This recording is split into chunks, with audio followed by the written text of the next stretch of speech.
All right, I'm live. So. Brought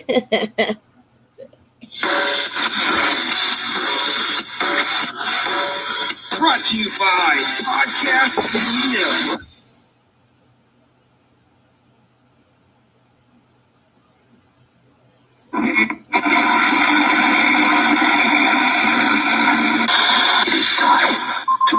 You're listening to the Everett Lee Show. Let's go! A shot of entertainment to the head, no doubt. So sit back, relax, put your drinks up, and enjoy the entertainment. Okay. Now we come to the payoff. Let's rock.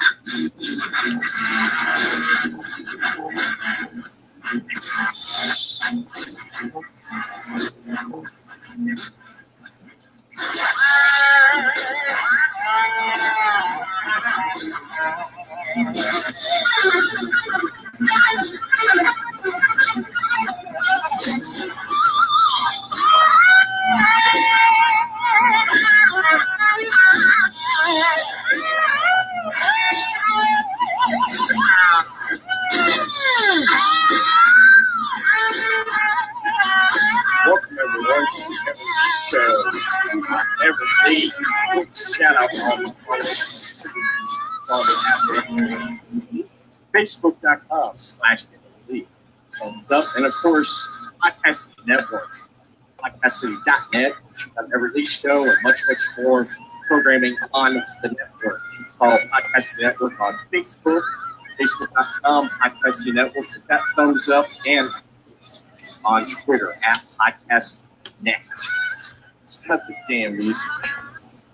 We are, again, the second broadcast of the Podcasting Network Twitch channel.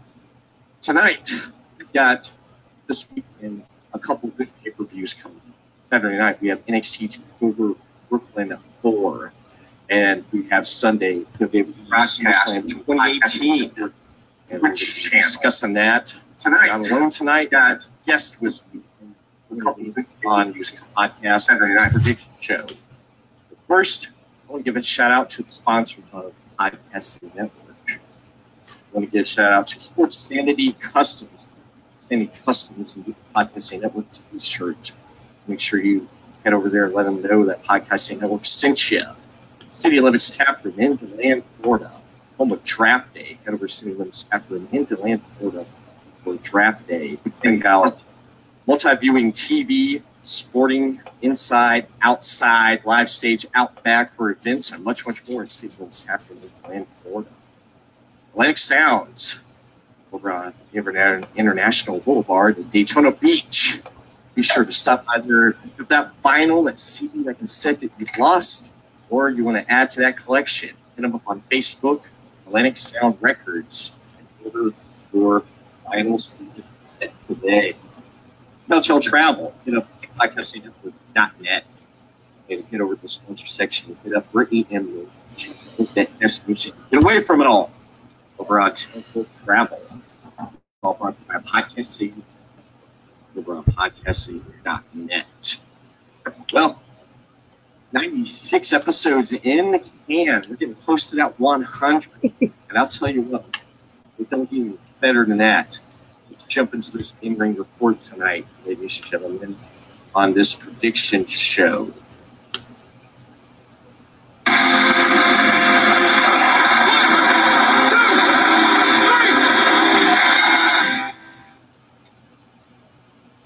NXT TakeOver Brooklyn 4 Saturday night. Sundays. Tonight, I am joined by 3 guests on the Everett Lee Show. 2 returning, 1 new. Let's give a shout out to Tommy James, second round's full edition. What's up, Tommy? So and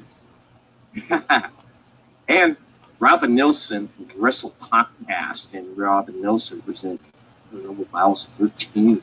What's up, Robyn? Pretty good, yeah. And new to Podcasting Network. I'm going to screw up on your last name because I can't pronounce it. I'm going to give you a heads up right now. Please welcome host of the Why don't you say it, Jade? The Feinics Gate podcast. It's Feinics in Gaelic. That's it. Jade Feinics. Yep. Right?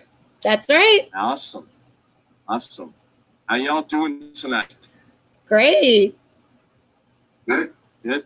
Pretty good, man. Good. So you guys ready for this weekend coming up with all the wrestling that we have going on? I've been waiting for it all summer. Yeah, it's going to be great. Definitely is. Since I have all three of you on here tonight, and it's going to be an interesting thing, I decided to mix things up since we're doing a prediction show. Mr. So Smooth Tommy James knows what I'm talking about. Eventually he's going to say my name right. Eventually he's going to get it right. What? Am I not? Oh, I'm saying it right. no. Oh, okay. Oh, so smooth. How about that?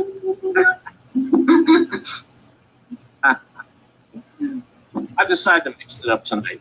So, ladies and gentlemen, doing the live stream on SC Network, you got that out.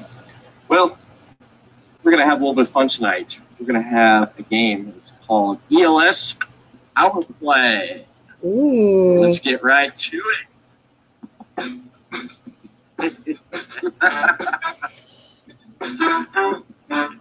Ladies and gentlemen, welcome to ELS Power Play. Tonight's contestants, all the way from New York City, Brooklyn, parts of New York, we have Mr. So Smooth, Tommy Jade.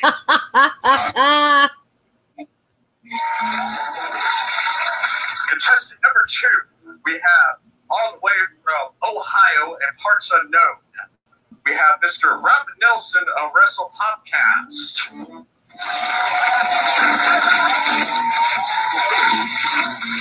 And all the way from parts next to where Tommy is, in Yorks, we have Jade Feinics. Hi.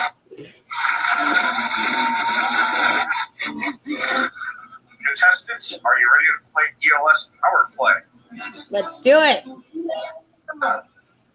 It's really simple. Each prediction and each thing that you say on the prediction for the match card will give you points. Once you hear this chime right here, you get a point. We will start off with the first match card. Is everyone ready to play ELS Power Play?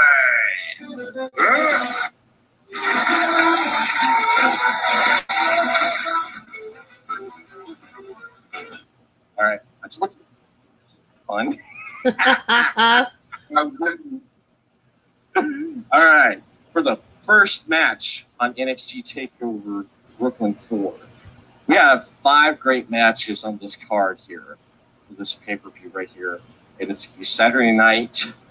We're going to start off with EC3 versus the Velveteen Dream. I'm going to hand it over. We're going to go ladies first. Jade. My prediction for this one, honestly, I think EC3 is going to take it. You do? I do. Because honestly, Velveteen Dream, he's good and all, but EC3 is just the better wrestler at this point. And they're going to push his storyline probably more than Velveteen Dream because he just needs to be completely revamped. Right. That's good. Tommy, want to add on that? Sure. I'd love to add on that. So let's look. EC3, Velveteen Dream. I think EC3 is going to win because they're really pushing him to like a stardom face. You know, he is the, the 1%, I believe they consider him. I love the Velveteen Dream, but as we know, he tends to lose on big shows.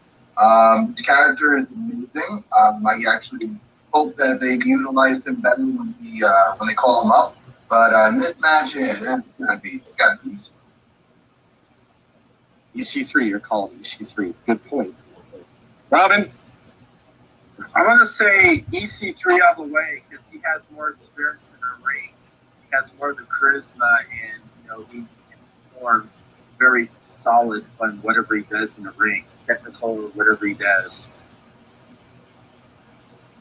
Okay, I'm gonna have to go with Velveteen Dream, because Velveteen Dream, I feel that he has not really secured wins in these pay-per-views, and just I feel that he's got some up and he's lost some, and I feel that basically he needs a win. I am pulling for Velveteen Dream. I like EC3. EC3 is really good talent in the ring and what he does, though. But I'm a Velveteen Dream guy, so Dream all the way, baby. All the way. You just want to rub that baby oil on. That's all it is. I'm gonna add to that. I'm gonna add to what you said. I mean, Dream will probably end up taking it, maybe, because EC doesn't really need the win, but I still say that EC is going to get it. Mm-hmm. Good point. You want to add anything else on that, Tommy? I don't think Velveteen Dream has a shot, to be honest with you. I don't think he needs the win because he never gets the win. So EC3, they're building him up. You don't really see too much of him recently. I mean, you get him like here and there, but in a match like this, it only makes sense for EC3 to pull it out. So EC3. EC3. All right. So pretty much everyone's EC3. All right. Well, let's take a look at the board, ladies and gentlemen. Let's take a look at the board. And I won't play this all night here. All right. Tommy. Let's actually ladies first. Jade. That is the one I'm going to play. Jade, let's give you 5 points for start off with right there. Jade. All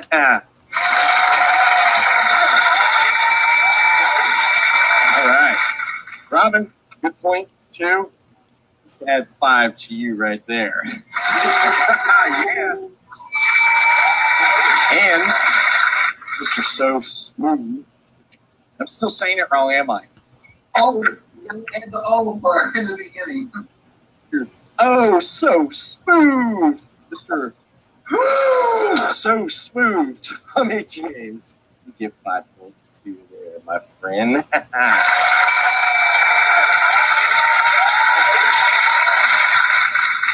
So, pretty much now we're pretty tied up here. All let's move on to the next card, next match. Card here. We got the NXT Women's Title match. Shayna Baszler versus Kairi Sane. Let's go backwards this time. Robyn, why don't you start us off here?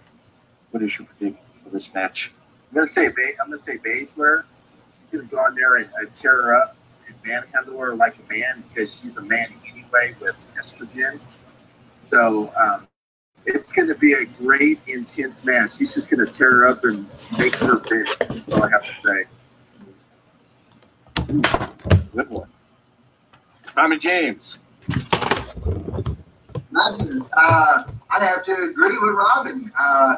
Last time I went against Baszler, and they dicked me on that, so I think it only makes sense that I go with Baszler this time, because, yeah, she's a man. She's a man. And, woman, especially Kairi Sane. I love her. She's very talented, but, yeah, Baszler's a dude, so we go with dude. Yeah. Yeah, dude. Go with dude. Oh man. Okay, this is getting interesting. Jade? Honestly, I agree. Baszler is going to retain. She keeps using that bully angel like move of hers, and Kairi Sane is just not up to par. She's not gonna do it. It's not gonna happen. All right. I have to say that I agree that for the fact that I believe Shayna is going to keep this title. Shayna's going to keep it because I feel that when they had a chance to do something with Kairi Sane, that they did not capitalize on that.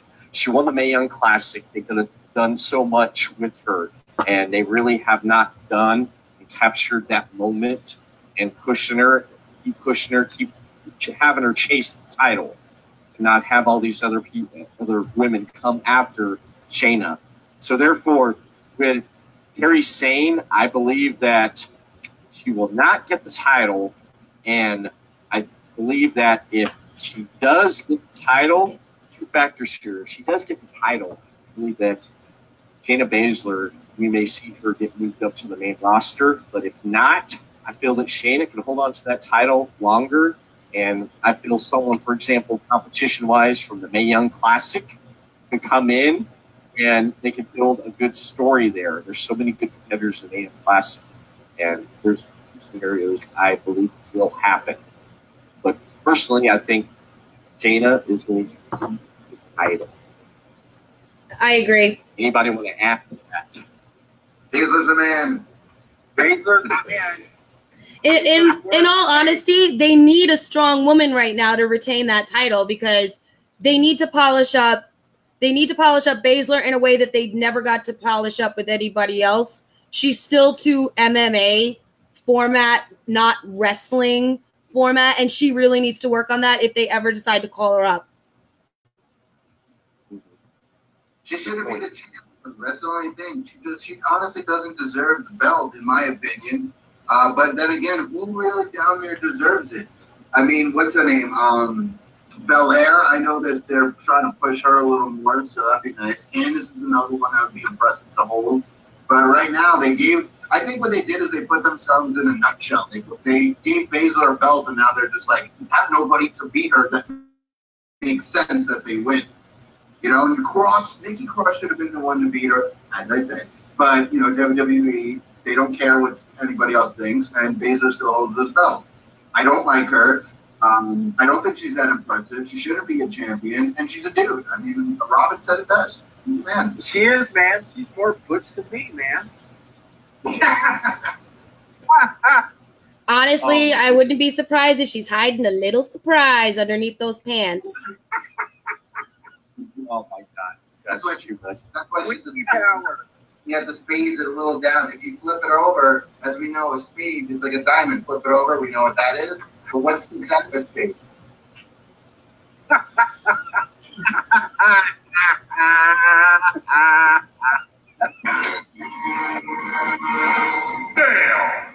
Yeah, buddy.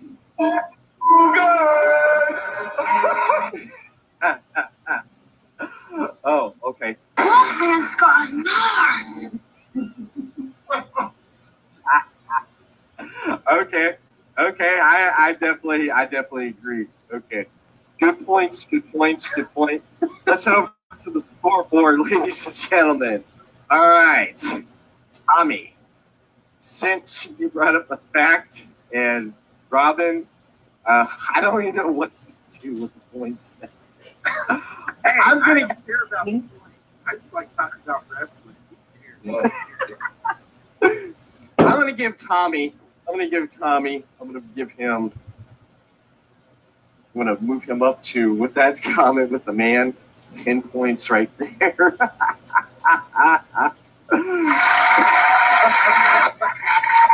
Robyn, put up some good points too.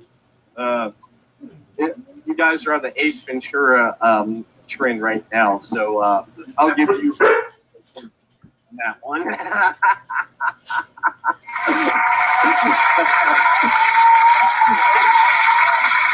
Jade, you brought up some good points too. I guess all you agree, as Austin would say, it's a mad baby. I give you 10 points too, right there. So the tied up right here. 10. We got a perfect 10. Oh my God! What the fuck he does? Stop it. Shine All right. the crowd. Stop it. All right. Our next title match we have is for the NXT Tag Team titles. We have the champions Undisputed Era versus Mustache Mountain. Jade, start us off here. Undisputed Era. I have this. Real quick. They're going to be called up. They're going to be called up, so they're going to lose. They're going to lose. They're going to lose. They're getting. I think they're getting called up, so they're going to lose this match, and then all of a sudden, just at SummerSlam, they're just going to come out and kick ass. Who's asking me? I don't know, honestly. There's so many rumors going around. I have a feeling that they may set up a feud with New Day, and that'll cause the New Day to finally break up. Good point. Good point. Tommy? This one's tough for me. You know, I don't really like Mustache Mountain that great. I think they're very talented, though. That's a fact. They're extremely talented. But I love the Undisputed Era. And even though it's Roderick Strong and Kyle O'Reilly, I still believe Bobby Fish when you got Red Dragon, you got amazing wrestling. Roderick Strong, don't get me wrong, that's Mr. ROH right there. He's a beast. I want the Undisputed Era to keep those belts. I think they deserve to keep those belts. If they are going up, yeah, they'll probably lose it. But in the case of I had to put my money down, I think they keep it. I think Brooklyn wants to see them keep it because they don't care about the Brits. They don't care about the Brits. They don't like them. Huh. Good point. Robyn? Oh, Mustache Mountain, the Flavor Savers. Oh.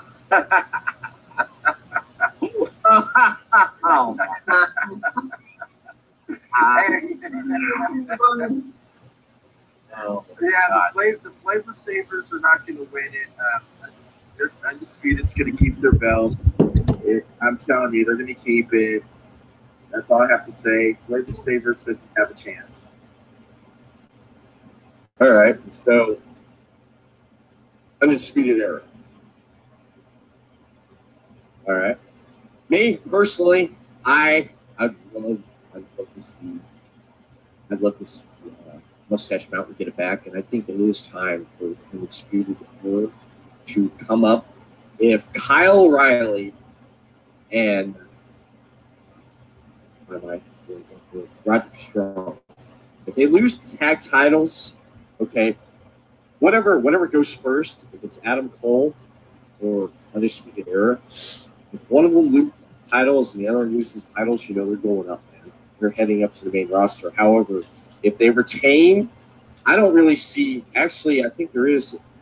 Personally, I believe there is another competition right there in NXT to take the titles. For example, you have Heavy Machinery. You have the War Raiders. Okay. I would love to see the War Raiders get the belts. Oh, yes. Yeah. If Undisputed Era holds on, I can see two of those tag teams right there. And of course, you got TM 6-1 or TM 920, whatever the hell they're called now, the Mighty. Okay, those guys, don't count them out too because they've come back from injury, and these guys could probably get into the title mix. But I see more of guys shaking their head. I can see more of the War Raiders. Yes, War Raiders. Mm-hmm. Oh, yeah. I definitely think that the tag team is going to change hands tonight. Or not tonight, but they're going to change. I think the tag team title and actually the North American Championship, they're going to change. They're changing hands. Whoa. Undisputed Era moving up. All right. Good points, man. Very good points here. If you guys see me twitching a lot, it's literally because I'm simultaneously answering on the Facebook page at the same time as I'm talking to you. Well, let everyone know that we all want to give a shout out to everyone viewing you on Facebook Live there. Everett Lee, Tommy, Robyn. Hey, what's up? Everyone viewing the live stream. How you guys doing? Hope you're enjoying the show so far. They're loving it. These are the guys that are watching right now are two very large wrestling fans. One of my friends is arguing that New Day is never going to break up, and I should believe that, but we'll see what happens. No, New Day's going to break up because Xavier Woods deserves to be on his own. He deserves his own gold. I'm telling you, man, Xavier Woods is going to be a champion without New Day. He's going to be with him. We'll see. I agree. Well, we can talk more about New Day when we head over to the SummerSlam prediction. Yeah, Juggy, right now we're doing NXT. Yes, I want to add to this. So let's head over to the points board. You all give some really good points, and you guys are hitting it tonight. I love the fire you bring into this podcast tonight. That's why I got the best on here to do this prediction show with me.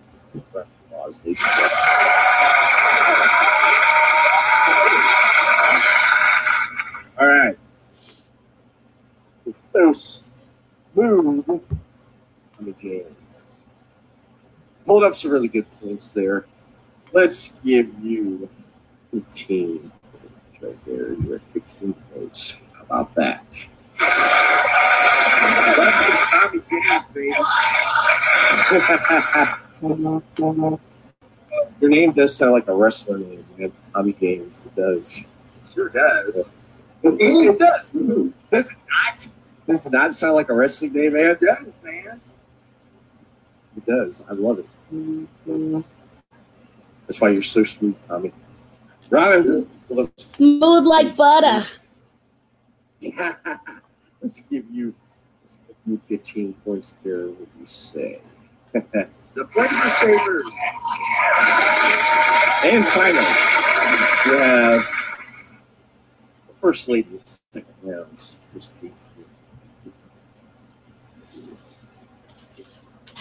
All right.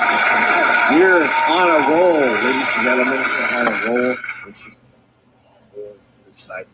Our next title match, since we were talking about the Undisputed Era, let's throw Adam Cole in the mix. We got the North America Championship. We have the champion, Adam Cole, defending against Ricochet. Robyn, let's start this out, man. Ooh, that's going to be a tough one, man. That's going to be a great, intense battle between two great talents, man. I think that's going to be the best match of the whole NXT TakeOver, in my opinion. On this one, I like Adam Cole. Don't get me wrong, but I'm going with Ricochet on this one, man. Ricochet's got the heart and soul to be a champ, man. I'm going to go for Ricochet, man. All right. Mr. So Smooth, or Mr. Smooth.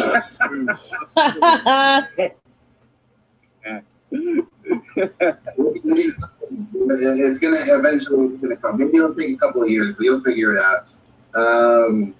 Let's see. So Ricochet and Adam Cole, baby. This is gonna be a clinic, and hands down, and that Blue Robyn. It's gonna be the best match on the card. Both of these guys are just amazing. I'm a huge fan of Adam Cole. I'm a huge fan of Prince Puma, but that's what he'll always be to me. Prince Puma. Prince Puma, that's the man right there. But I am going to stick with my man Adam Cole because to take the title off him right now, to me, I don't really see the point unless they are moving up. But I'm still going to say that they're going to stick around for a little bit. Maybe in the Rumble they might show up again. But I think Adam Cole needs that belt just to legitimize himself as he is with the Undisputed Era, with the tag titles. That, to me, is the group, the Nexus. The correct way to do the Nexus is what the Undisputed Era is. And because of that, Adam Cole will stay champ because he is the man. But don't get me wrong, Ricochet is a beast. It's going to go down to a really close finish, a lot of close counts. But Cole's going to grab the tights or something. It's not going to be a simple win for him. Maybe Undisputed Era gets involved where they show up at the outside and they're a distraction. But I think Cole takes it. Oh, I hope he does. But he will. Good point. Good point. That's a good point. And finally, First Lady of the second round. I love saying that, man. I love saying that. I'm sorry if I'm saying that because I'm pointing out facts. As the floor, lady. In all honesty, to quote my friend Juggy right now, Adam Cole versus Ricochet is going to be an absolutely incredible match. These two wrestlers, they're just right now, they're like some of the best to come out of NXT in a very long time. And in all honesty, while Adam Cole is like the current retainer, I think he's going to drop it to Ricochet. I think that Ricochet, while Adam Cole doesn't need any more polishing, Ricochet needs just a tiny bit more to get that push. He's over, but not quite. So I think Ricochet is going to take it. All right. That's great, man. That's great. Ricochet. Everyone agrees Ricochet. I have to say, like we. He didn't say Ricochet. He said Adam Cole. No. Tommy said Adam Cole.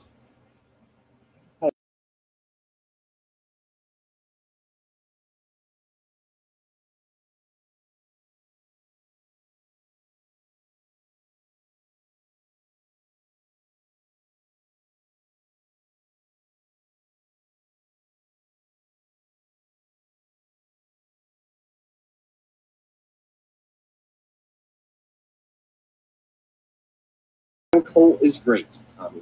Okay, he's great performance. However, I feel that the Undisputed Era should actually be going up to the main roster, okay, and have a feud, for example, like with New Day. Maybe if they go to SmackDown, New Day. There you go, right there. With the New Day, you got Sanity, you got the Bar. So many good tag teams. Or they could go to Raw and they actually mix it up with stuff and everything. Because imagine this. Okay? Imagine Adam Cole versus Jeff Rollins. Imagine Adam Cole versus Finn Balor. Think out. Yeah, there you go. Adam Cole versus Dolph Ziggler. Oh, you kick for Shawn Michaels? Yeah, big card right there. Would it not? Not. And of course, if they go to SmackDown, Adam Cole versus Styles. Right there. That would be a good one. They've wrestled before too. So. Yeah. If Daniel Bryan sticks around, which we'll talk about later in the SummerSlam thing, Daniel Bryan versus Adam Cole. You see, you got so many possibilities, so many brands they could go back and forth on there, and actually do something really good. So the fact of the matter is that I believe Adam Cole's dropping that title. Shady's. My prediction. That's my story, and I'm sticking to it. Now, let's head over. Well, actually, let me ask real quick. Anyone else want to add anything to that? Yeah. So, I just want to shout out to Jade for saying that Ricochet needs a little more polishing. God damn it. No, he doesn't. He's phenomenal. He's amazing. He doesn't need no polishing. Maybe on the mic. Just a little bit. That's what I meant. He's not very good on the mic. When it comes to his wrestling, hands down, doesn't need any help. But you need mic skills if you're going to get called up. Anybody that's called up that doesn't have the proper mic skills is being pushed away and not being used properly. So Roman Reigns, great mic skilling. Fuck Roman Reigns. Damn. I hate him. Hate him so much. Ugh. Oh, man. No, he's horrible. No, I hate that man. No. Let's save the Roman hate for later. No. Later. No, just hold on to it. Take it, Jade, and set it right here for right now. I'm gonna put it. I'm gonna put it right here. Right here. It's there's a pin in it. There's a pin. She's just like it right there. Just later, we can definitely. All aboard the Midtown Express to hell. We can talk about like that later on. Oh wow! All right. Sorry. My apologies for cursing. My apologies, but hate that man. So yeah. That is incorrect. Is that a speaking spell? It was amazing. Yeah, I murdered my speaking spell because it kept going off. It kept looking into it. Speaking spells sound like Satan's talking. Last time I was looking at my speaking spell, I asked it, English, motherfucker, do you speak it? That's what I did. Or he could have been playing with it. Oh, Jack. Oh. Well, let's head over to the scoreboard, shall we? Everyone's at 15. All right. Dave, since your insightful hatred and fuel for fire has basically made me put you up to 22 points. Woohoo!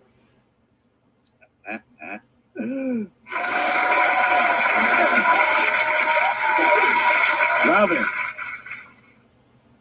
pulled up some really good points. How do you feel about this game? I'm going to give you 20 points. Red one.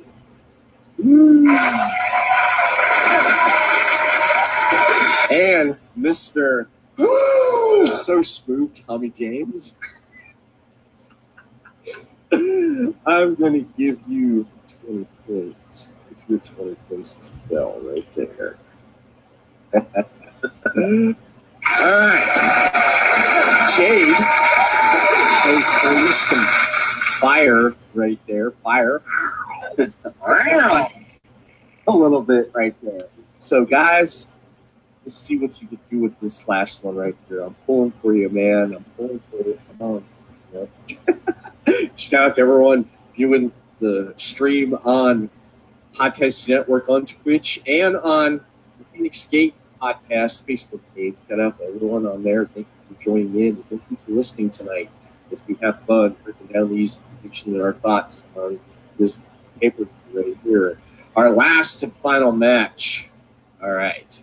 It was only seen fit that eventually this will talk about the title match. Oh, man. Talk about standing with Tommaso Ciampa as NXT champion. Puts the title on the line against Johnny Gargano. Jade, you went first last time, right? I think so. So we're at Robyn this time. Robyn, take it away. It's going to be a boring match. You're playing this out too much and all that. It's very, very boring. I could care less. So I hope they give it to Gargano, the belt. Oh. All right. Tommy? This match would have been more interesting if Black was actually not hurt. So I think a triple threat would have made this match way more interesting. We have seen this already happen. I think Ciampa is going to keep it. I don't see the point of giving it to Gargano, I guess. I mean, they may. I don't know. Oh, it's too weird. It's all over the place. I know the New York crowd's going to love it, though, because, we're going to see some crazy spots. But to give it off of Ciampa, I think may be a little kind of waste of just giving it to him, because when he won it was a crazy shock. I know with Aleister Black being banged up. So if Gargano takes it, I'd be pretty happy. If Ciampa wins, I'll still be happy. I love them both. He's the best heel in the game right now. There's nobody better. Besides, maybe The Miz is like second move behind. Otherwise, he's the best heel in the game. And Roman Reigns. Yeah. Right. That I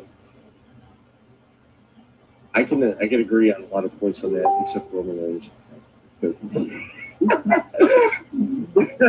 Jade, let's finish it off here.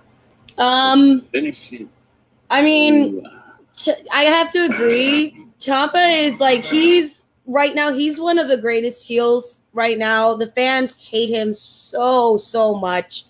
I think that he's going to stay champ for a while because Gargano may actually move up. Ooh, that's a good point. I can see that. So I think Ciampa's going to keep it and have a reign of terror for a little while, and Gargano may get called up. I agree with Nice. you on that. I can see that definitely happening. Yeah, I agree with you on that. Nice. Tommy, what's your add to that? And then I won't throw much. So go for it. I'll add to it by saying yes. Do get called up. I already made my piece. Okay. We made this Okay. for wrestling guys.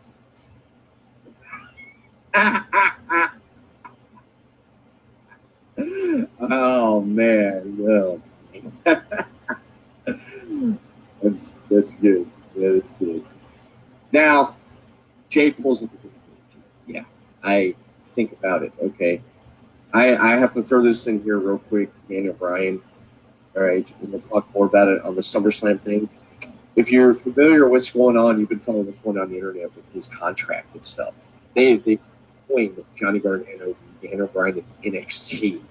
Okay, if Daniel Bryan is leaving WWE, not re-signing with the company, it would be a perfect spot for Johnny to fill up that spot right here. Daniel Bryan will become his Daniel Bryan in on the main roster. That's a good point. Didn't think about it.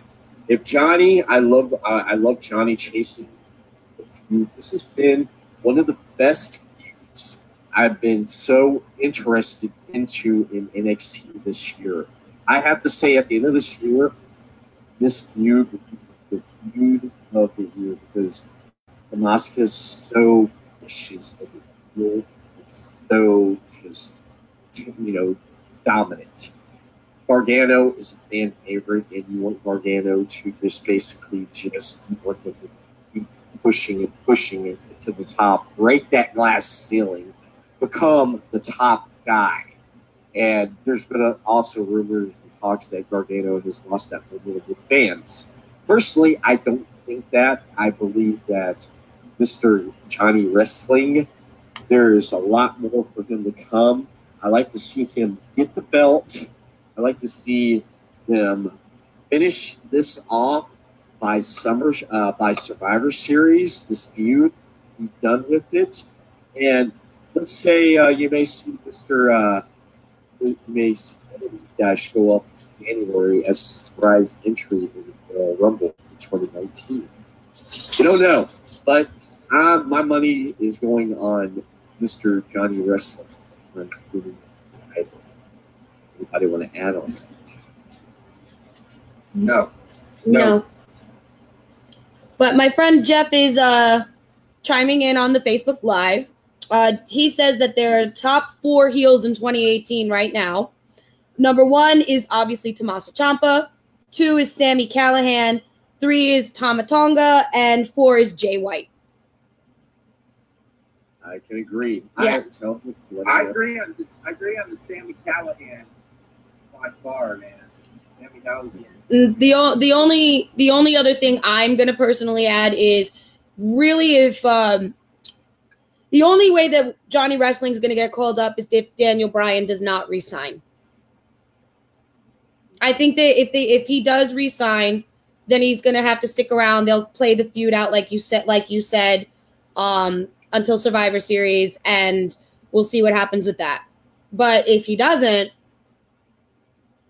who knows? Yep.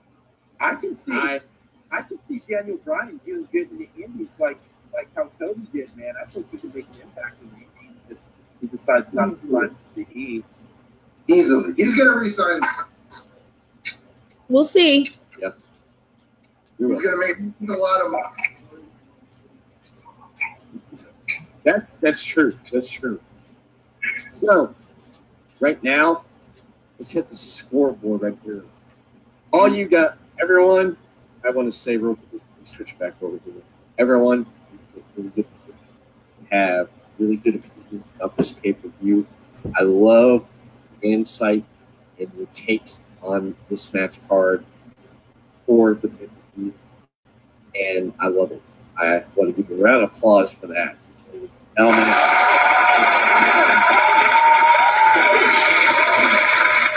So let's head over to the match card right here. The point card, the power play card.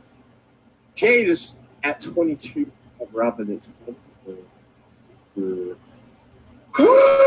Smooth Tommy Jade at 20.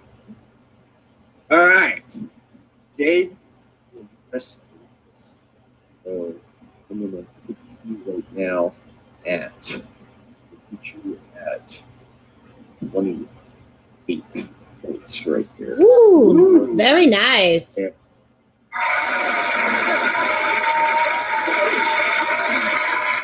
Mr. WrestlePopCast, Robyn Neilson.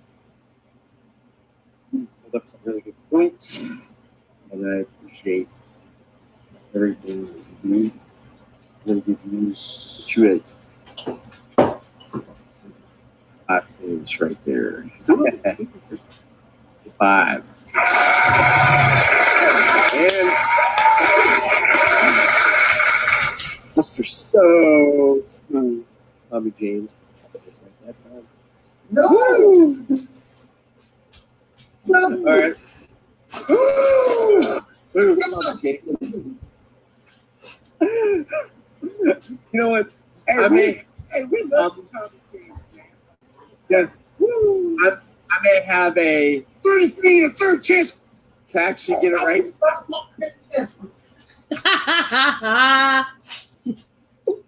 So I'm gonna put you at 25 too. Let's go through it. So you, Robyn, neck to neck, while Jade is hitting it. Now, I want to ask you on this right here, on this pay-per-view. Give me your 1 to 5 on a scale 1 to 5 with Jade, 1 to Tommy and Robyn. Give me 1 to 5 this pay-per-view. Jade? I think NXT is going to be a 4 out of 5. Okay. Tommy? It's gonna be a 5. Right. Robyn? I'm going to say it's going to be a 5 because NXT takeovers are usually the better show than the main roster show. Sweet. Yes. A lot of people consider NXT takeover SummerSlam like how SummerSlam has been over the last few years. So, I mean, it's just how it goes. I give this pay-per-view, I give it a 4.8 because it depends on how the fans, the Brooklyn crowd, Tommy and Jade, you know what I'm talking about, right? When it comes to wrestling, the Brooklyn crowd basically is vocal and they let you know if they like or hate something. Am I not right? Yes. Very true. There's only been one instance that I can commit to memory where they deliberately sank a show in New York, and it has never happened since because the fandom was just I can't even put it into words. The anger, the rage that Vince McMahon is smart enough to know, and Triple H and all them, they're smart enough to know, don't fuck with the New York crowd. Yes, definitely. All right. Oh my God, I apologize for my dog. She's excited. She wants to be on the podcast with us. That right there concludes our prediction for NXT TakeOver Brooklyn. Their pay-per-view will be Saturday. I forget what time the pre-show starts. Can someone remember? I think it may start at 7. That goes on at 8. Well, since we're done talking about that, does anyone take a quick intermission? If not, we could just jump right into SummerSlam. Well, good. Good? No, we're pretty good. over here. Right. My dog's calming down, so. All right. Okay. All right. We're going to jump right into about SummerSlam. We're going to jump right into talking about that. Couch. We get some SummerSlam. It's basically SummerSlam has seen good times, really bad times in the last few years. I'd have to say, in the last few years, my favorite SummerSlam would have to be 2013, for the fact that 2013, 2014, 2013, when Daniel Bryan got cashed in on by Mr. RKO, at least he chased the championship all the way up to WrestleMania 30. That would have to be my only time I really did like a lot of the matches on that card right there. Now, I mean, I was there for 2015 for SummerSlam. I was there, and I enjoyed being there with a live Brooklyn crowd and having some engagement, conversation, hanging out with a good wrestling crowd. Like you guys just mentioned, I asked just a couple minutes ago. However, this card here, I'm looking at it in the matches. I'm like, what the hell was created thinking? I'm like, Oh my God, what the fuck is that? it's really not it's more like a, All aboard the Midtown Express to hell. because I don't agree with a lot on the matches, but this is what we're getting, and I mean, I don't know what else to say. So we're just I'm just gonna leave it like that for right now. All right, we're gonna talk about kickoff. We got 3 kickoff matches. I will say I agree with the fact that one of them actually should be on the main card and not the freaking pre-show. I agree that one of them, probably do agree with me that we're talking about the championship match. But let's head into the first one I have on the notes here. Let's talk about the mixed tag match. We have Lana. Lana is the best. Lana's number 1. With Rusev Day, Rusev Omega, and Andres Amas. We started off last time. Was it Robyn? I think it was Robyn. Robyn? All right. Jade, start us off on right here. This mixed tag match. The mixed tag match, honestly, I think that the tag team of Amos is going to take it, and they're going to do something really screwed up to Lana, which is going to allow Rusev to finally turn heel. Good point. Good point. Tell me. I'm going with my man CN because CN is the best. And I think Aiden English is going to try to get involved, like the way they're doing it. It's going to happen. And then he's going to get a nice Moscow kick right to his face. So he'll put him in the accolade, whatever he wants to call it. The Brooklyn crowd will love it because they love them some Rusev Day. Who doesn't love a nice Lana butt and her amazing legs? So, CN is obviously one of the best out there. He's going to be pushed really hard. I'm a huge fan. And I can't wait to see what they do with him. And, yeah, it's an easy win for him. And we know Zelina Vega can actually perform. She can actually wrestle. So, Lana cannot. In that case, yeah, that's CN. Yeah. Robyn? I'm going to say CN, and I do agree.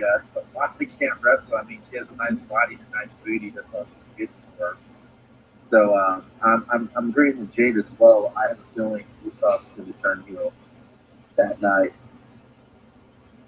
So that's all I have to say. My boy is chiming in on the live.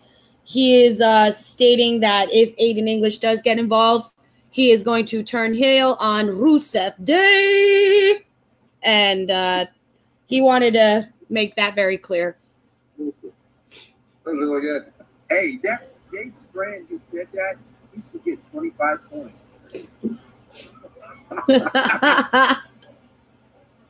Juggy, you get 25 points.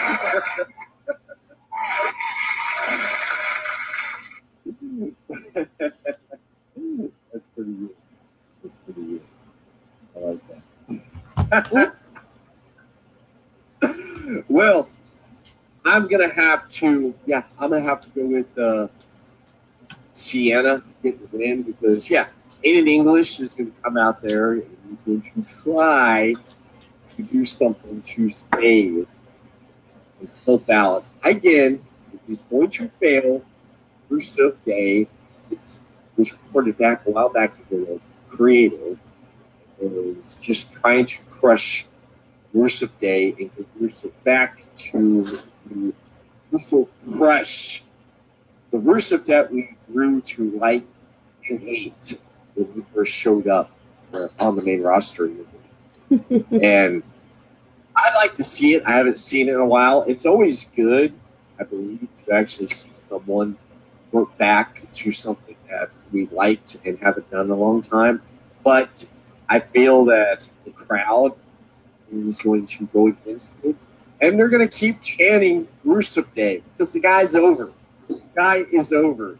And I feel also for the fact that they screwed up and they did not put the tag team title on him.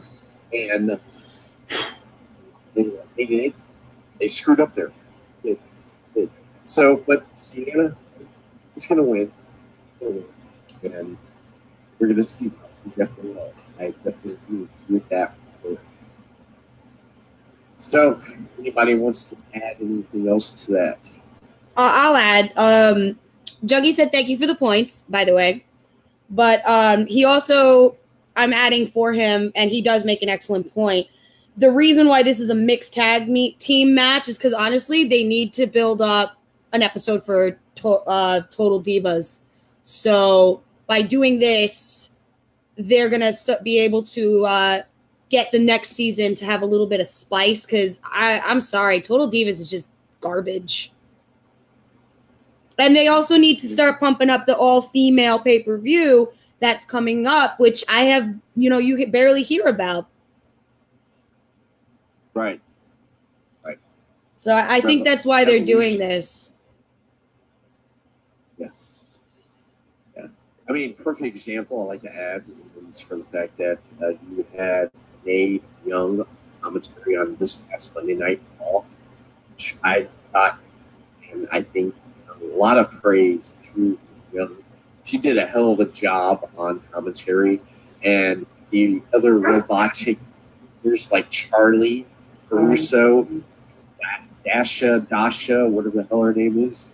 They need to quit being robotic, take some points from someone who actually has a degree in the background in improv and broadcasting. And we should take points on that. But yeah, I definitely agree. Robyn, going to add any more thing up? Speaking of Renee Young, she did all right.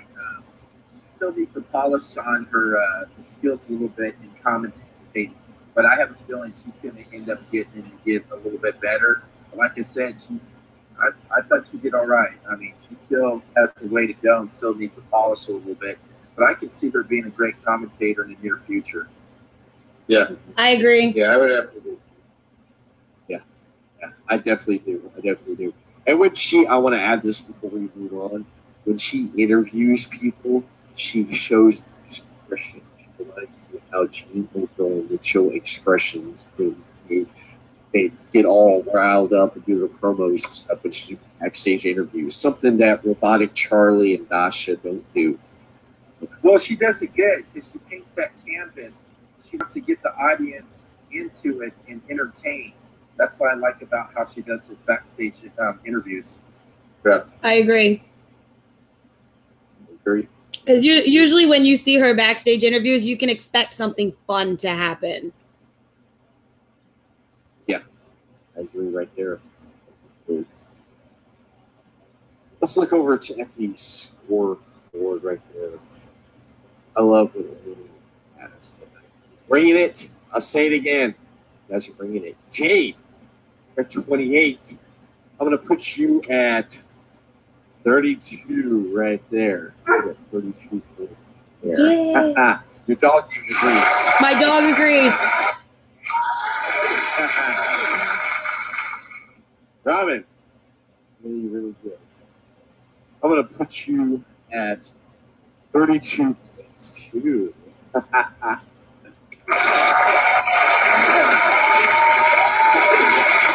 And Mr. Woo! So smooth, Tommy James. Thank you, Ric Flair, Nature Boy, for that. I'm going to put you at 32 right there. So we're all neck to neck again. Hey, you got that one.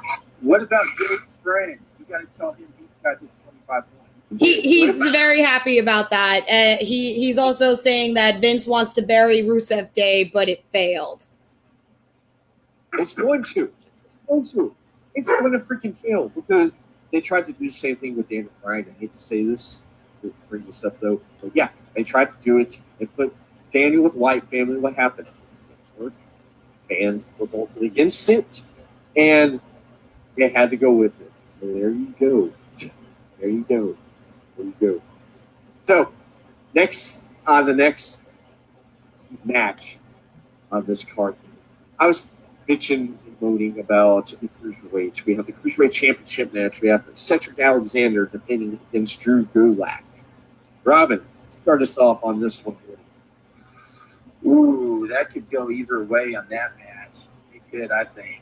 I'm going to go, here's something you may disagree. I'm going to go Drew Gulak. Okay. Tommy? Honestly, like, I would normally go with Cedric Alexander because I love Cedric Alexander. I think he's extremely talented. But he said a lot of bad things on Twitter. And it got out. And as we know, in the world nowadays, because everyone's pussy, when you say bad things on Twitter, bad things happen to you. So Drew Gulak is going to win this 100%. It's pathetic. It's sad because Cedric Alexander is very talented. I've seen him live at ROH, and it was pure beauty against everyone. He put on an amazing show. But, yeah, he James Gunn it, man, and James Gunn got fired. So Cedric Alexander loses his belt. But who cares anymore? Like, they don't even care about the cruiserweights. It's so sad. Put them on the main card, man. I definitely agree. Jade? I'm going to have to disagree. Honestly, I think that Alexander's going to win. Huh? I think he's going to win mainly because everybody's right. The cruiserweights they should have been marketed better, and they weren't. They need to have a bigger draw, and they don't. And really, the biggest draw they have right now is Alexander. And yeah, he did say some really messed up stuff on social media, and they don't like that, and they frown against that. But I still think he's going to take it.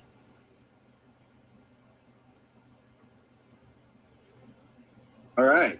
I definitely agree. I'm going to have to go with Drew Gulak because what he's done on 205 Live, I mean, right there was a point where that you could not stand the guy, okay?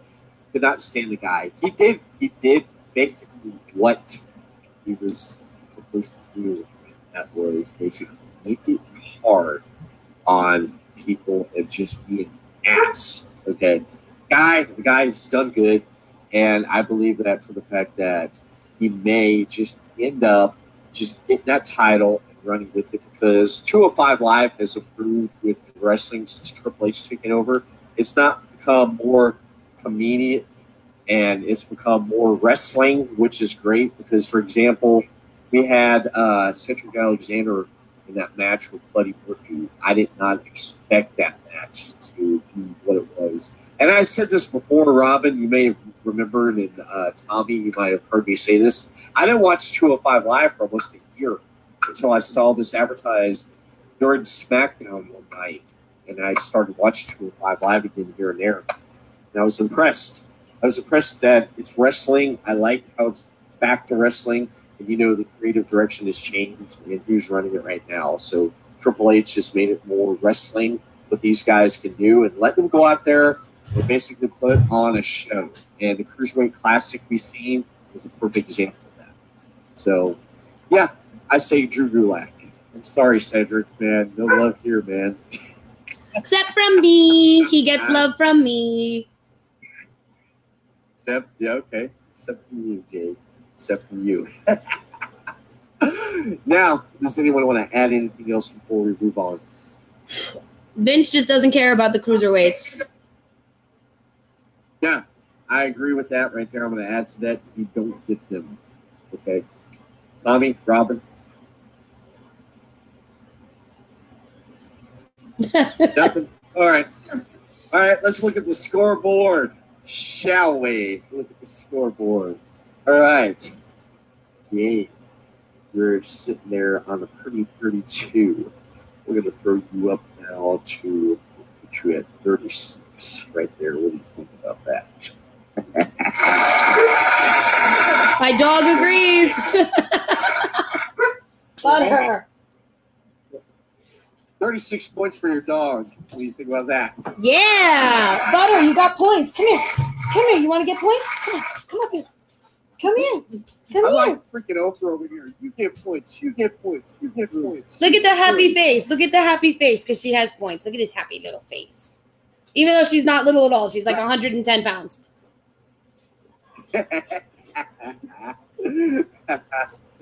Robin, pulled up some really good points too.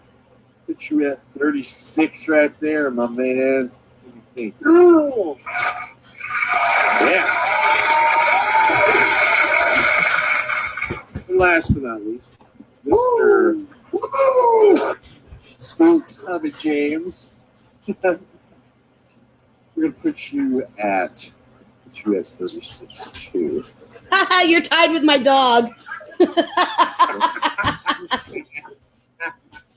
Put you at 36 right there. So, you're on 36. I'd say the points are going to change right here for Superman. You get interesting. All right. We're going to move on to the Raw Championship match. We have for the Raw Tag Team Championships, we have the champions, the B Team, versus the Revival. All right. Who's starting it off? Calm down. Robin, you're starting it off. I'm going to say the Revival is going to get it this time. They're going to get a very strong push. I think they will be great tag team champions, man. They got the charisma, they got the skills, the tools. So I'm going to say they're going to get the belts. All right. Give the belts. Tommy. So we have. This match sucked. I could care less about either team, even though I do like the Revival, but they've wasted the pure talent of them. In the long run, the B team is going to keep the belts. I don't know why. I even care. The Raw division sucks. Yes, it does. I told that to somebody the other day. He looked at me if I was retarded.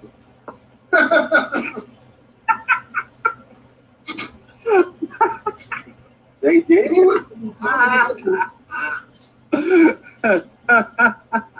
Hey. You know something? I'd rather watch the Young Bucks than the tag teams in Raw. I'd watch them anything, though. I mean, that team in general is actually talented, but the Raw division itself is just garbage. And you have guys like Authors of Pain that you can utilize to your advantage. I don't know if they're going to fight their little hand-makers, as they call them, the jobbers. You know, you got the B team, which is technically just a joke in the long run. They're holding the belts for somebody to come along. The Revival, who is actually talented, they're actually really talented. But there's no point of them, if they have the belts, it's just like, okay. Like, it's not going to, I'm not going to feel it, you know? Like, if for some, when we get into the New Day, like, you'll feel a victory. Yeah. There's no feel to this match. It's like, it's on them, it's not even on the main card, which you never see the tag title on the main card anymore, which is pathetic, because it means they don't care. Well, why should I care? So, fuck them. Yeah, I agree, Tom. I agree with Tommy James. Fuck them, and you know, it's that match is going to be boring anyway. But you know, yeah. No, I have to agree. I have to agree. I think during that match, I think I'm going to go outside and take a walk around the block, or take a shit on the toilet when that match is going.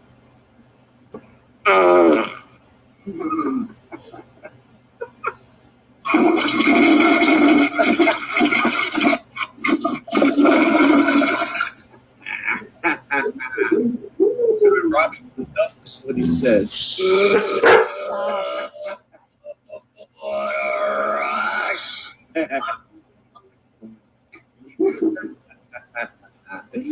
Jade? I just... I love to hear this, man. I love to hear this after what Robyn said. I mean, what do you really add to what everybody said? It's right. The tag team division right now is just absolute garbage. It's just disgusting. There's so much talent that's being misused. Yep. They're not being booked correctly. There are so many feuds that can come out of this that would create amazing storylines, and they're not doing it. The tag team titles used to hold the same kind of weight as the heavyweight championship, and they just don't anymore. They really just stop, Butter. They really don't. Cut it out. I know you don't like the tag team garbage, but come on. But you know, I honestly, for her dog barking. yeah, she was agreeing with me, because whenever I mention tag team titles, she gets riled up and she starts barking like crazy. But no, the division is just, it's dying. And honestly, it's dying. It needs just a massive revamp on all scales. And in all honesty, they really just need to shake it up. They really do. But this is going to be a very boring match. I'm probably going to use that match to, like, go make dinner. And I honestly just, I don't even care who wins, honestly, because they're just, it's garbage. Stop. I get it. Yeah. I agree. I definitely agree that they just, man, I don't even know where to start. Okay, for the fact of the matter is that they've ruined a third generation wrestler like Curtis Axel. So sad. The third generation. I can cry on that. I can still cry on that. Yeah, they've ruined both those guys. Okay, the Revival. Yeah, put the straps on these guys. These guys have paid their dues. They put on hell of a matches. They had basically, you could say, one hell of a match of the year last year when they were in NXT. Man, those guys should get the belts and run with them. And whatever tag team they really do have, they can actually just do something. So put the belts on them. Take them off the job team. You know, I'm tired of these guys. You know. So, anybody else wants to add anything else? All I have to say is, with all there is, we could care less about that. That's right. I agree. I definitely agree. If I had points on the board too, I would add right now points to what I had to say right there with that. All right. Mr. So smooth, Tommy. You're at 36. Let's up at, let's put you at 4-0. 3 points right there.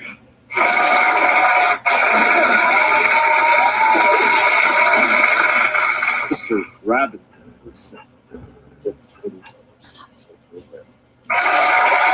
And finally, the First Lady is second.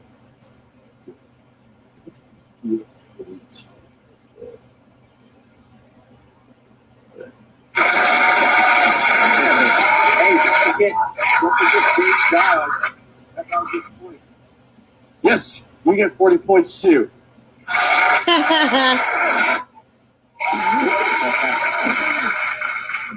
Again, I want to give a shout out to everyone doing the live stream on the Podcast City Network on Twitch. And I want to give a shout out to everyone viewing the live stream over on the Feinics Gate podcast on Facebook Live. Shout out to everyone viewing in right now on this podcast. And we're still rolling along here, rolling down the match card. We're at the kickoff. Who the hell watches kickoff? I just want to say that. I don't watch it. Nope. You don't either, Tommy. Jade, don't watch it. You're fixing Tommy, Robyn, probably fixing dinner. We're all fixing dinner at this time. Or we're taking a dump. We're basically filling our fridge with some beer. We're ready to watch matches on this card that we actually care about. And let's talk about this one right here. This Tuesday on SmackDown.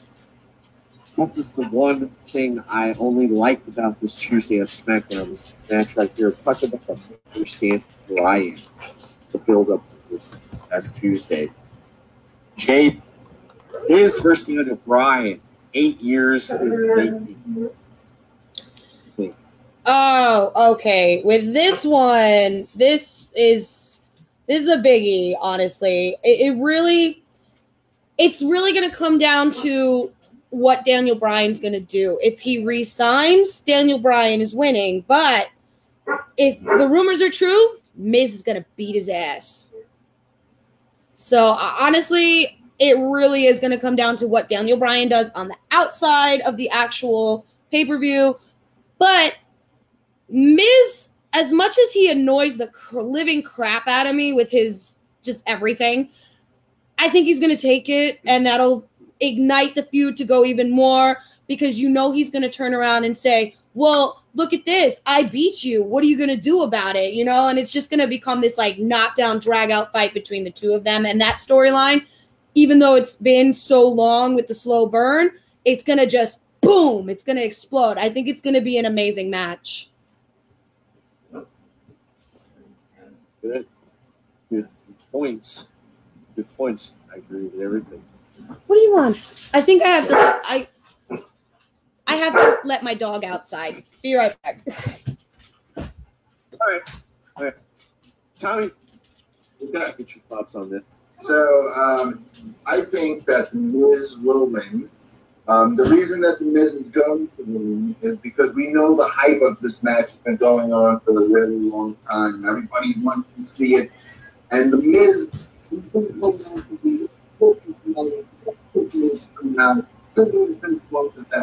Jordan O'Brien lose to The Miz clean as well, because I feel that they're going to set up Survivor Series where it's going to be Team Miz versus Team Bryan. Because I do believe that Daniel Bryan will resign. Like, again, I don't see that The Miz is going to leave right now, especially because of all these the ROH guys are all jumping ship. So even if he goes there, half the guys are going to leave anyway. So you're not going to bring that. There's too many good matches. So whenever they see The Miz winning, and then we're going to set up the Survivor Series with Team Miz, Team Daniel Bryan, and that is when Tony Gargano could show up and be the special guy on the team of Daniel Bryan. And the crowd they will lose their mind. But in this case scenario, Miz has to take it. What we say, if Daniel Bryan wins, then the feud's technically over. In my opinion. So, Miz needs to win this match. He's going to win, in my opinion. And it's going to be a good one, though. It's not going to be a boring match. It's going to be a fun match. I agree. Awesome. Yeah. That's, man, you hit some really good points on that one, man. Robyn? I'll be happy either or who wins it, Daniel or Miz. I agree with Jade. We're going to see what Daniel does and see where it goes from there. But it's going to be a great match between those guys. Those guys have great chemistry in the ring. They can read each other's minds. They know how to put each other over. So it's going to be a great match. So whatever happens, I'll either like either or who's going to be the champ. So I can't decide. So I'll be happy with whoever gets it. Okay. I will say this, though. I will say this. For the fact that Daniel Bryan, he fought, scratched, and clawed to basically get cleared after 2 years of being on the shelf and not being in the WWE ring. Because the fact of the matter is that the driving force behind creative and behind WWE, Mr. Vince McMahon and Mr. Beavermouth Kevin Dunn, they basically wanted to make sure that the Roman project went forward and no one took over, because we've seen Daniel come back time after injury. Okay, twice. He's come back, he retired, rested up, he healed. 2 years has went by. He's back in the ring. Okay, make this guy the champion. Make this guy the face of WWE, not someone that, you know, a senile owner is out of touch with the product, what the fans want, and a guy that sits in the production truck and looks like a believer. Oh, has a hard on for Robyn Reigns. All right, we're okay. We're done that. I mean, we're over that. All right, Daniel, he's had enough. If he does not re-sign on September 1st, WWE, actually, there's a place I think he may be able to show up at, because he's been invited plenty of times, and he'd love to have a match with someone at this event. Robyn knows what I'm talking about. Robyn's going to be there, and if Daniel Bryan shows up at the event I'm talking about, a momentum shift in the world of wrestling will show that anyone can lead big corporate machine as WWE and make a name for themselves. And the bubble that WWE Creative is in, thinking that he's going to go back to bingo halls, gymnasiums, crazy. That's one scenario. However, I agree with the other part. If he resigns, put this guy at the top of the mountain. I want to see this guy. I want to see Daniel Bryan feud with AJ Styles over the WWE Championship. I want to see AJ chase after the championship or back and forth. You know, make it interesting. That's all I got to say. Robyn, you know what been a talking about, right? Yep, I will be there in 2 weeks, baby. All in. Yep, all in. I'm jealous. And I'll also be at StarCast, too, so that's going to be a great show, too. Damn you, Robyn. Damn you. Hey, I'll take pictures for you on that one. Oh, thank you. Thank you. Rob, a lot of people I've told that, oh, yeah, Robyn, has WrestlePopCast on Podcasting Network. Yeah. Well, guess what? He's going all in. The moment between. A lot of people have said, you know what? You know what's going to happen? You just made the list. Oh, my love. I love him. Oh, did you see Jericho? Speaking of Jericho on his Twitter, he posted Free Agent 2019. And then below that, Nick Jackson from the Young Bucks put like a little pin emoji and $sign. And then Cody Rhodes put a football emoji. That's crazy. That's crazy. I can't really pick a winner in this because I love both these guys, Daniel Bryan and The Miz. I can't pick a winner. I want to sit back and see what the outcome is because I can't pick one. But honestly, I'm draw. I'm going to draw at who I pick because I enjoyed both men and what they did with the promos and the styles. Anyone else want to add anything before we move on to the next? I'll quote what Juggy is saying right now. He's basically saying if Daniel Bryan is not going to resign, he thinks that he's going to call Cody and say, I'm all in, but if he did resign, it would set it up for something pretty cool. And it could happen where all of a sudden he shows back up at WrestleMania 35 and it'll be Daniel Bryan versus AJ Styles. Ooh, I like that. That's impressive.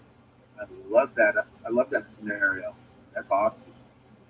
I mean, if the writers do it correctly, we'll see. That's true.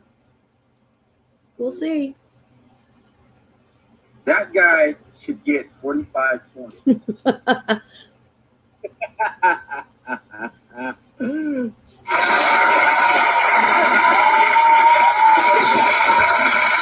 All right. Talking about points. Let's move on to points there. Everyone's set. All right. Tommy. Mr. Tommy Jade. You are sitting at a nice 40 points there. Sitting on 220s. All right. There's 220s from you. Let me give you a Colt 45, brother. How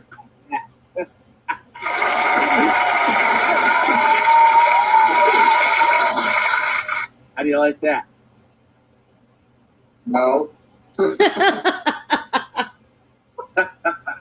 Hey, I'm some Colt 45 with good malt liquor. Colt 45. Ah, hell yeah. You know what? Expect Saturday to be. I'm going to bring you something with a 45 on it, kids. Ooh, yeah. Set that. Or you could just bring him a photograph of Lando. Oh, damn. Damn! Do I have everybody's Hey, attention that's now? something. Send him a photo, Eugene. Oh, my God. Gentlemen, let's broaden our minds. All right. Robyn Neilson. I'm going to put 45.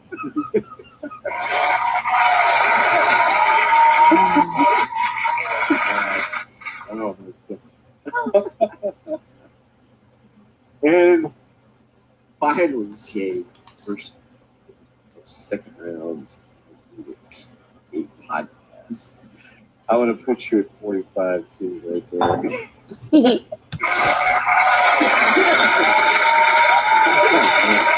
You choked up, man. Man, I feel like I got a 33 and a third chance. if I can actually put you up. It's Tommy. Oh, damn. Oh, damn.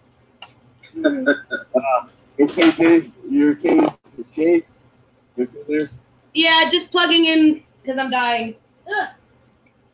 Oh, we do not want you to die. We want you No, we need the computer to stay alive. We need the computer to stay alive. Jade's done pretty good. How you guys feeling? Pretty good? Not bad for a girl. Yep. You know something? Hey, Jade's cool as fuck. That's all I have to say, man. That's all I have to say. Yes. Yeah. That's why she's lady of second rounds. Not, you know. Second rounds people rock, man. One of these days I'm gonna have to take a trip to their neck of the woods and hang out. You're not that far. You're only in Ohio. Yeah. Yeah. Juggy Now, said that he hopes got- the Jericho Cruise is available on stream because he wants to see the Young Bucks versus LAX. Ooh, that would match. I would love to see that. My goodness. Yeah, they got that. They definitely got these coming up there. Jericho knows. I would love to go to Jericho Cruise. That would be fun. Get drunk and watch wrestling. Hell yeah. Oh, yeah. Hell yeah. It definitely would be.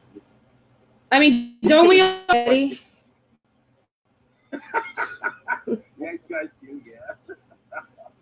But it would be cooler because we would be getting drunk with the actual wrestlers. So that would be kind of cool.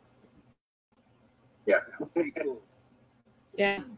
Now, speaking of one guy, he basically looks like he would fit in perfectly on the Jericho Rock and Wrestle Cruise. He would look like the valet parking guy. I'm talking about Baron Corbin versus Balor. Ugh. I got a question about Finn Balor. What's up with him taking all this tanner and stuff? Is he trying to be like a younger version of Hulk Hogan with all that tanning? I'm just curious, man. He almost looks like a Palooka, man. You tell me, man. It's because he's Irish. Us Irish people cannot wear tanner. We look like Snooki from the Jersey Shore when we do. It's horrible. Oh my God! Yeah, you walk out and be like, Oh my God, what the fuck he does? I was just asking you, you notice, man, he puts way too much tanner on. I think they're doing it to hide how red he gets when he gets hit. Probably are. I tell you this, there, you can see him coming a mile away when he smiles, man. Yeah. Hey, shoot a few nightlight. We got the Balor nightlight, man. Put him in a dark room, and all he has to do is smile. Oh, put a bunch of rainbows all over him. He's more brighter than Rainbow Bright.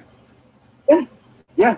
I don't know what's with both these guys in the ring this Sunday. I don't know what's going to be more brighter, Finn Balor's smile or Baron Corbin's bald head.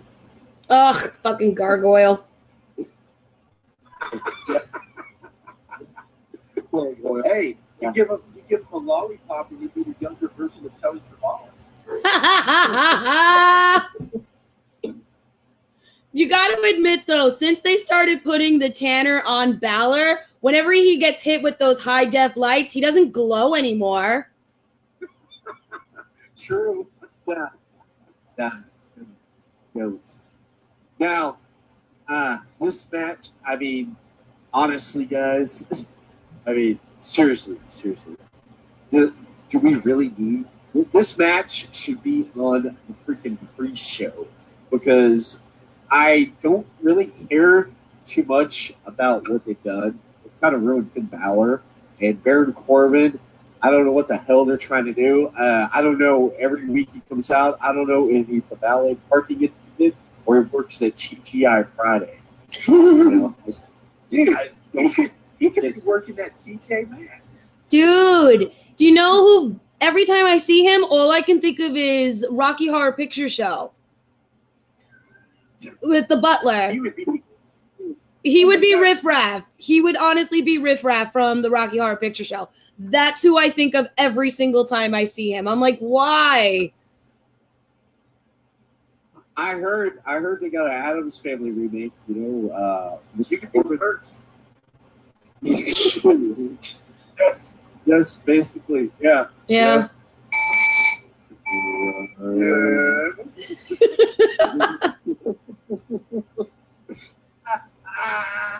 Oh my God. It's like, But you know and I know that you're only half the man that I am, and I have half the brain that you do. The worst part about it is we never get the demon anymore. I miss the demon. I miss the demon. oh, the demon. Exactly. You don't get the demon. The demon. Because for the fact of the matter is, when Jeff Hardy came back to WWE, they decided he can wear the face paint, not Finn Balor, which kind of gets me right there, because I wish that, we need to see the demon. We haven't seen the demon in months. No, the demon has been hiding. The demon paint was badass. It came out on pay-per-views. It was great. The only time I get to see the demon in its full makeup is staring at my Action Elite figure. Oh, man. What do you guys, do you even care about this match? Nope. Nope. All right. You know what? Just for the fact of the matter is, we're going to skip over that one, and I will get points, double points on the next one. How about that? Okay? Works for me. All right. Next one. We got Braun Strowman versus Kevin Owens. Oh. Braun Strowman any capacity, he loses the Money in the Bank briefcase. Robyn, start us out, man. I think Braun Strowman's going to lose that Money in the Bank case and everything because they're not going to push him. They're too busy pushing that horrible guy Roman Reigns. Ah! So Hold Braun on, Roman. Strowman, I mean, the fans love him. He's great what he does. He's funny and stuff. But I don't think they're going to really give him that big push at all. So I'm going to go for my boy Kevin Owens to win this. All right. Tommy? Yeah, I mean, I have to agree. I mean, I don't know what they want to do with Braun. I wish he could win the belt. It would be great to see it. I think the Brooklyn crowd would really love it.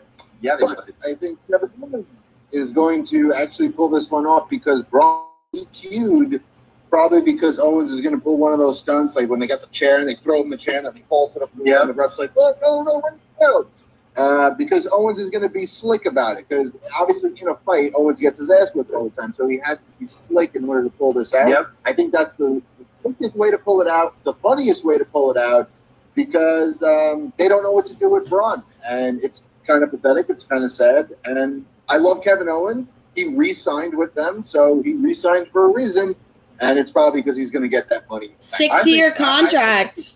6-year contract. Dude, I don't care what anybody says. You can hate Kevin Owens. Kevin Owens is the man. I just love everything about him. He's just clever, man. That's all it is. He's a great showman, man. They need more of that. Yeah, I definitely agree. I like some KO myself. I definitely do. Jade? Honestly, I agree with you guys. It could be a toss-up. They've been kind of trying to do a build-up to a nice feud between the two of them. I think that what's going to happen is Owens going to beat him, and Strowman's going to cash in. All right. I see that. I can see that happening. I see one scenario happening is I hope to God it don't happen. The fact that Owens wins the briefcase and we get a repeat of him as a Universal Champion. Because if Strowman loses and briefcase goes to Owens, Owens may cash in that night on the main event, or he could do it the night on Monday Night Raw, the night after. However, if that happens, then we will see Strowman set up with that feud that started at Survivor Series last year with Triple H. And I feel that if Strowman loses briefcase, it would be because Triple H is going to reignite that fire, and Triple H would be the cause. Mania, you will see Triple H versus Braun Strowman. However, Braun is so over with the crowd, it goes back to the Rusev Day thing. They want to crush anything that brings someone that's more over than their man, the big dog. So, therefore, I feel that they may crush the momentum, but I hope not, and because Vince likes big guys, big guys. So let's hope that for the fact that they see, Vince is like, you know what, this guy could be champion. He won the greatest Royal Rumble. Let's put the strap on him. Let's take it off Brock, the part-timer, because he's going back to UFC. And let's just run with it, man. Run with it. Do your main event that's talked about. Braun Strowman versus Roman Reigns at WrestleMania next year. All right? Let Braun have the belt. Let him run with it. That's all I got to say about that. Anyone want to add to that? I mean, if Owens does get the briefcase, he may hold on to it until Survivor Series. We don't know. But I don't know. I think Strowman is so over, and Kevin has his issues with McMahon because McMahon likes him, but still says he's too fat, and he's always giving him crap about it. So dude, he's trimmed. He has. He really has. But the whole thing is yeah, Vince really likes the big guys, but he can't like them too much since he said, you know, happy trails. We wish you the best to Big Cass. Yeah. So I mean, the fact that Strowman is so over, and he's like right now he is to, you know, basically to say he is the people's choice. You know, they want him to go. They want him to be, you know, that guy that could possibly take down Brock Lesnar. I wanted him to fight Lesnar a couple of pay-per-views ago. I wanted him to fight him at WrestleMania, but Lesnar's a bitch. That's why they're putting him up against, you know, the puppy dog. I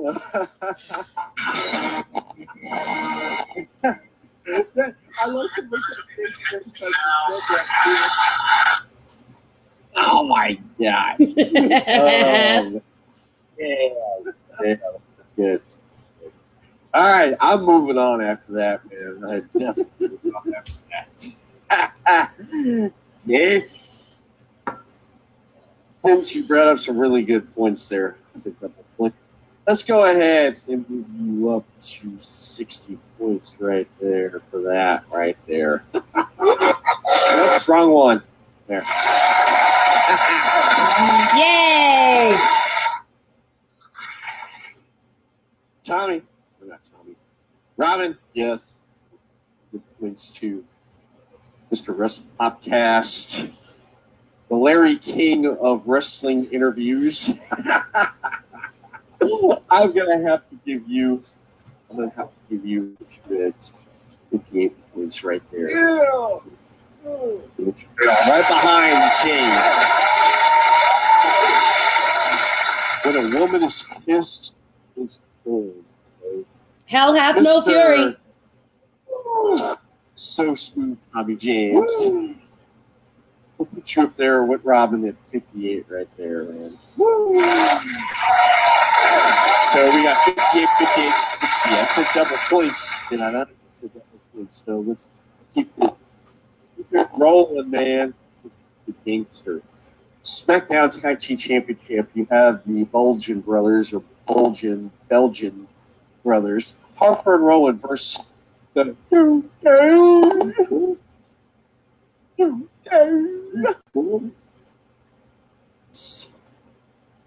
want some pancakes?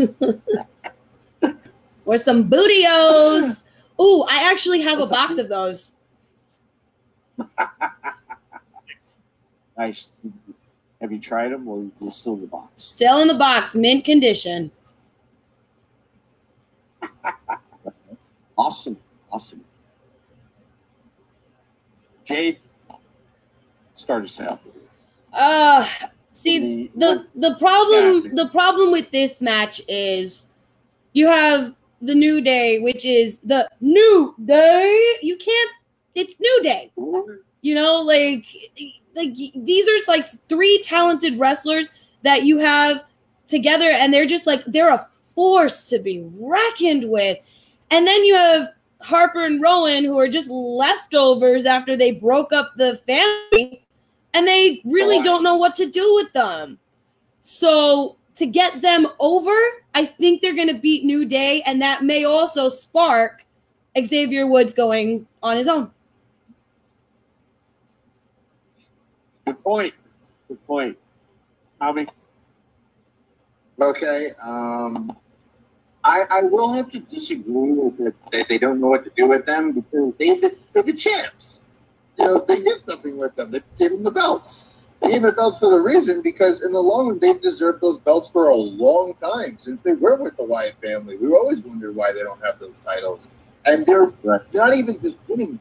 They're dominating. So they're proving the point that they should have proved a long time ago when it came to the Bludgeon Brothers, which are just Harper and Rowan, or the Wyatt family to me. So I don't know. I wouldn't say that they don't know what to do with that, because if you're the champ, they know what to do with you. In the sense of against the New Day, no, man. I want to win, but I guess if you want to really keep it working with the Bludgeon Brothers, whatever you want to call them, the bearded brothers, I I'd keep the belts on them. I don't see the real reason to take it off at the moment. If the New Day wins, I would like it. I think it would be exciting. But in the sense of wrestling-wise, why take it off of them? Have them continue dominating. We built up this entire little tournament they had. First off, the Bar should have won in the long run. That's who should. This would be a better match if it was the Bar, not the New Day. Sure. So now you get the New Day to go against them. I would have Harper and Rowan beat the shit out of them to prove the point that these guys are no fucking joke, and there is no team that's going to be able to stand up to them until eventually you bring up somebody that might make more sense. It should be AOP, but different jokes, in my opinion. Right. Exactly. Robyn? I'm going to say the Bludgeon Brothers, man. They're just badass. You know, they have great chemistry. You know, they know each other pretty well. And they should be able to go in the ring and kick ass and dominate everybody as well. And the New Day, I agree with Jade. I think they just finally just break up, let Xavier Woods get to some business, to see some gold wrapped around him without, you know, Kobe Kingston and Big E Langston. Let them be a tag team and push Xavier Woods up the ladder. He deserves to be up the ladder and deserves some championships. I agree. I have to agree. He deserves his shot. Yeah, he does. He does. Xavier Woods does deserve his shot. Now, one thing, since everyone's talking about New Day breaking up and going off on their own, okay, it's singles. There's been talks about basically, excuse me, there's been talks about the fact that New Day still staying together, but as singles. Not breaking them up completely, but having them focus on doing more singles stuff. Because dude, that's gay. Just keep them together. Keep them together. For example, the Briscoes from ROH. I love the Briscoes. We saw Jay Briscoe go after a single run with the ROH title. He stayed together with his brother as a tag team, did he not? Okay. Yeah, but they weren't really focusing on his brother. They were pushing him to the side. Yeah. Well, the same thing with each guy for New Day. Perfect example, a few weeks ago. Remember when they did that gauntlet match right before Extreme Rules last month for who was going to face JJ for the title, Extreme Rules? Big E and Dan O'Brien. Did Big E not show that he can fly as a singles opponent just by himself? Easily. He did. Yeah. Yeah, easily. That's a former champ. Yeah, more better than what he had as a run as Intercontinental Champ. Much better this time around because he's more in tune with the fans and let him be himself. All right. I can see New Day breaking off into singles, but still being the New Day. Okay. I can possibly see, I can see Xavier Woods going off on singles and just Kofi and Big E focusing on the tag team or breaking off. You know, there's so many possibilities. I agree with what everyone says. They need to break off in singles. But, you know what, keep New Day together, but break them off in singles because with New Day together, they sell a lot of merchandise to the young. They do. Don't want to kill that. No. You don't want to kill that money machine right there. Okay. Kill that, you might as well just shoot yourself in the foot. Okay. Yeah. But yeah, I'm gonna have to go with having the beer stash mountain, retaining the titles there, and I like to see a team, more other team, tag team on SmackDown after the championship. Now, got the points again. Jade, you're at 60 right there. So let's bump you up to 65. Woo! 65 right there. Robyn, let's put you up to 65 to 8. And finally, Mr. So Smooth Man. We'll put you at 65 too, right there. Definitely agree. I agree that the fact that New Day needs to be going back to the oh man. So we have we're almost to the end of this card here. We got the United States Championship match. We have Shinsuke Nakamura versus Jeff Hardy. Tommy, let's you start this one off, man. You know where to start this one off. You know who you're going to start with this one. Because it's obvious that Nakamura will pull this one off very easily. A couple of low blows will handle this one. Jen's not happy with me right now because Jeff Hardy is her boo-boo. But her boo. But no one cares, because Randy Orton's lurking in the back, and obviously we're getting ready for a feud with Orton and Hardy, and Nakamura is the man and deserves every right that he gets for any belt that he deserves, which is every single title. So in that case scenario, I see a Swanton bomb miss that gets into a low blow and a Kinshasa right to the face, and then an RKO right after that. And Nakamura, it has to be. And if it's not, I would stop watching wrestling. Liar, liar, liar.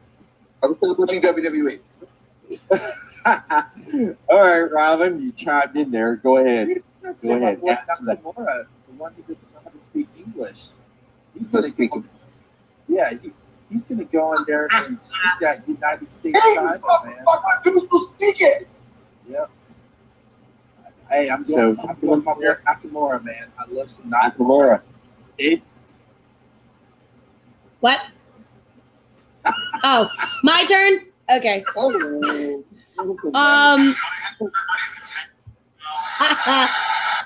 Sorry, I spaced out for a minute because I was thinking, I've been calling since Nakamura started with the I've been calling him Knocker Cocker. That's bad. You froze up there for a minute. It was funny. You froze up. You said, and you looked like this, and you went. No. What I said was I've been calling Nakamura Knocker Cocker. Knocker Cocker. Yeah, but Cracker? Knock your cocker. Yeah. But I think Nakamura is gonna win because Orton's gonna come out of nowhere and screw over Jeff Hardy.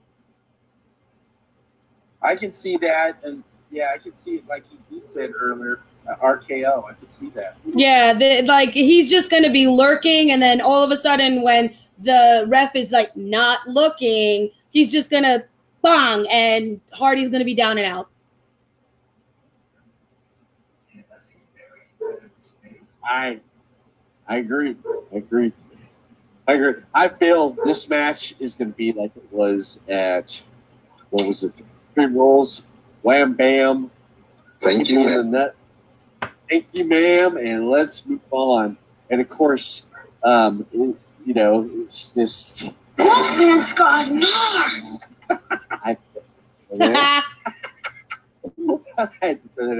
Now, let me ask. It's going to be quick.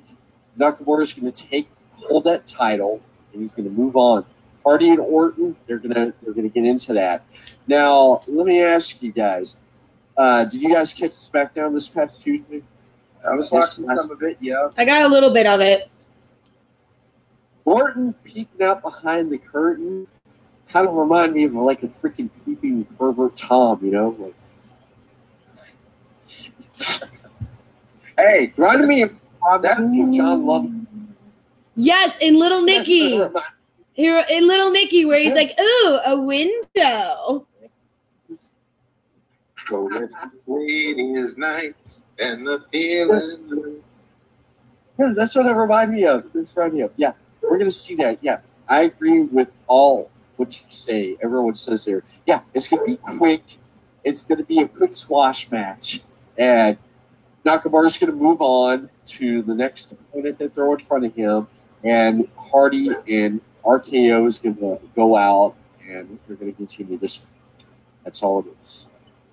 That's all it is. Or we may see, I hope not, that they don't put Malcolm in as a transitional champion, put the belt back on Hardy so Orton can go after that title again, which he should because he already won it.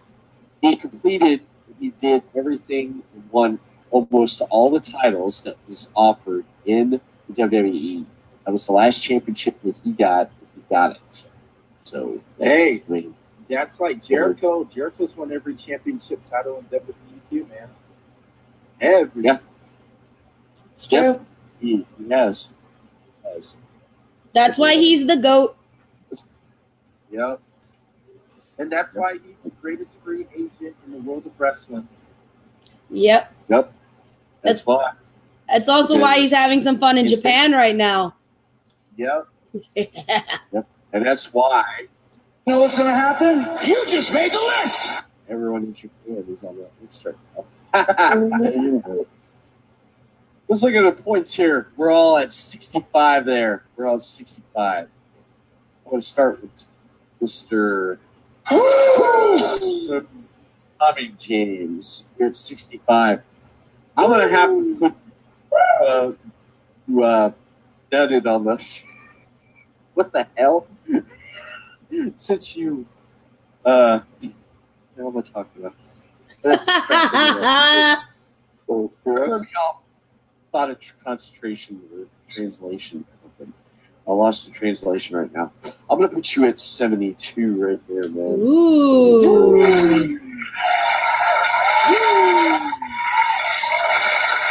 Robyn, I'm gonna put you right there. Let's see. Right there. And Miss Feinics Jade. Maybe second rounds. Jade, I'm going to put you at there. We all agree.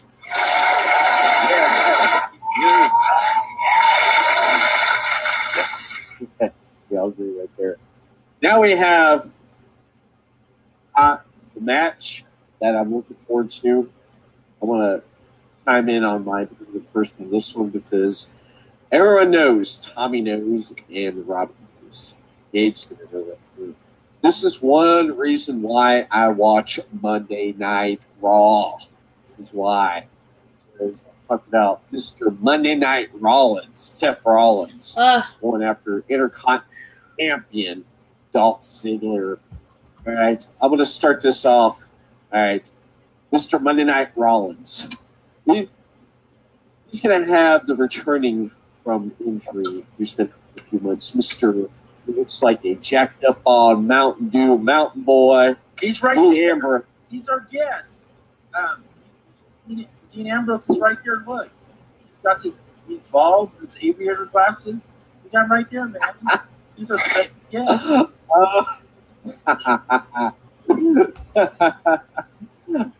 Oh, yes. He does. Tommy, you do got the team going, man. Growing that beard, man, a little bit. More. I gotta take some steroids, get up a little bit like this. Have you noticed when Dean got back? He's all jacked up, man. Yeah, I was gonna say that, man. I was gonna say, dude was jacked up. Was he not? Jade, was he not jacked up? Was not Ambrose jacked up? Well, put it this way. I was talking to Tommy last night about it, and I said to him that there's nothing more than I love than a hot piece of man flesh, and if it's crazy to boot, oh, I'm in. Yes. And Dean, when he came out, I was like, oh, I need some air. Holy woo! Yeah. You noticed that Renee got quiet when he came out? Because I think he basically exploded down below when he came out. Jade, it's right there. It's sploosh. Just total sploosh moment. Yeah. Now, did we lose Tommy? Did you faint? from the sexiness that is Ambrose? I ran away. I had to take a step back.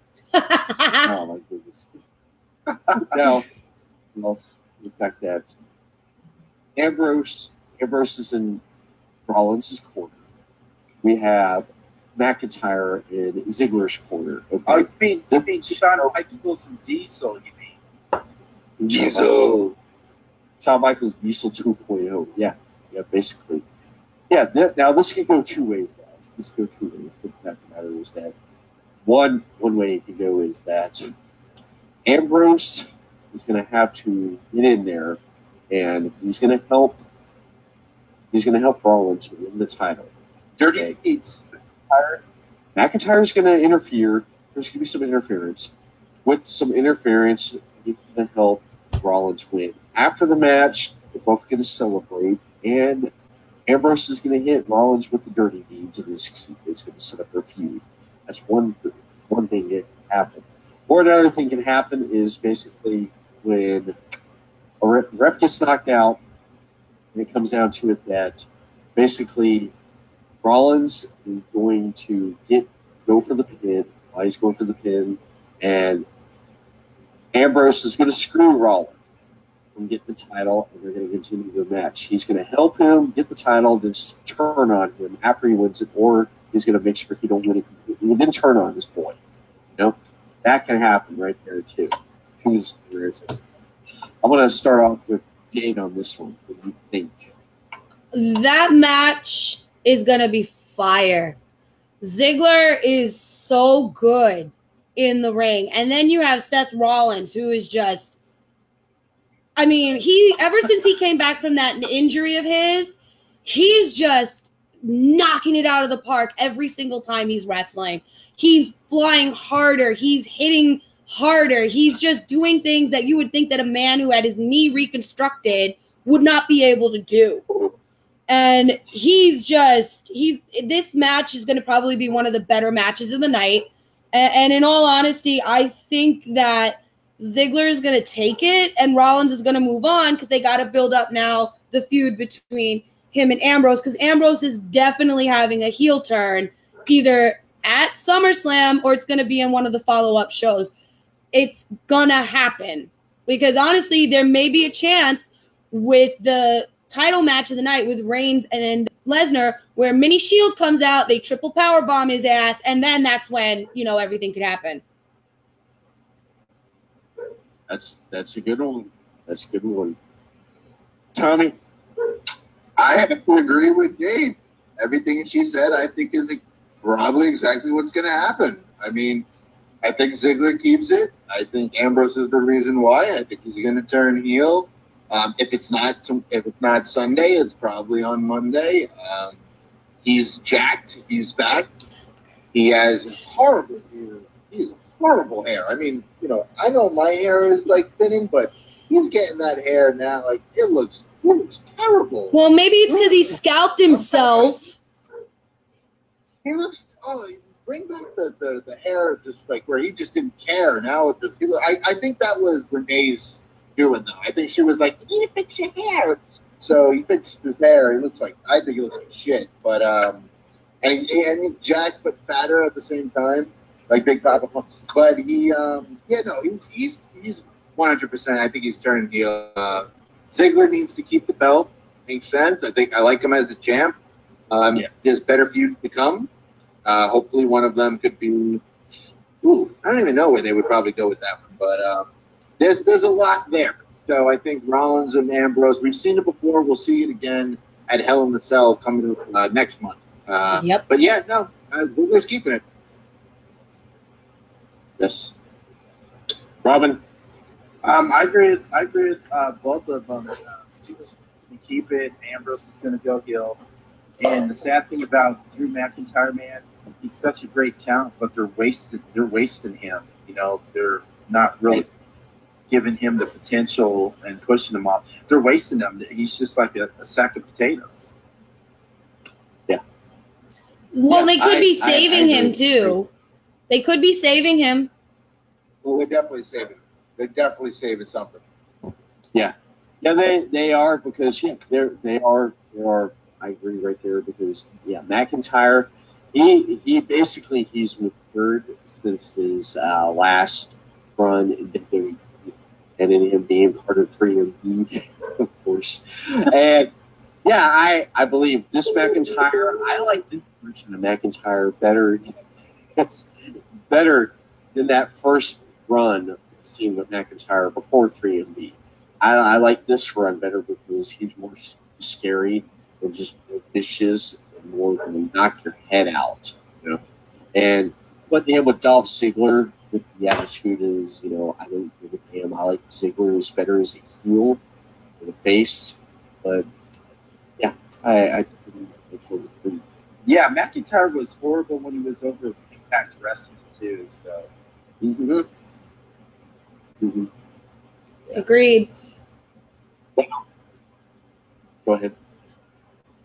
What? I said I agree. What? No. Oh, okay. Okay. I thought we were going to continue because he's like, I agree. I agree.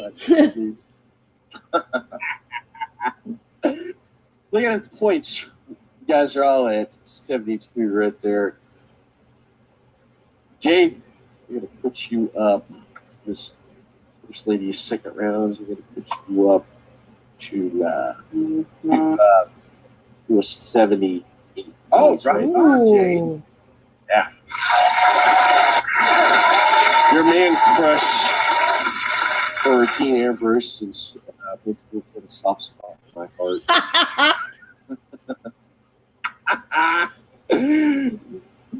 Mr. WrestlePopCast, the Larry King of wrestling interviews, Robyn Neilson,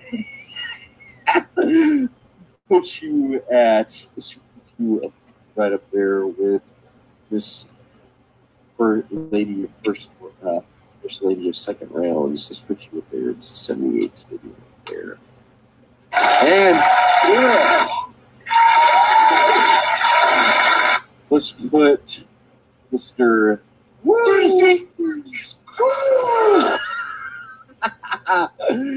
Tommy James. I had to throw that in. I had to throw that in there, man. Let's put you at 78 points. Yeah. Yay.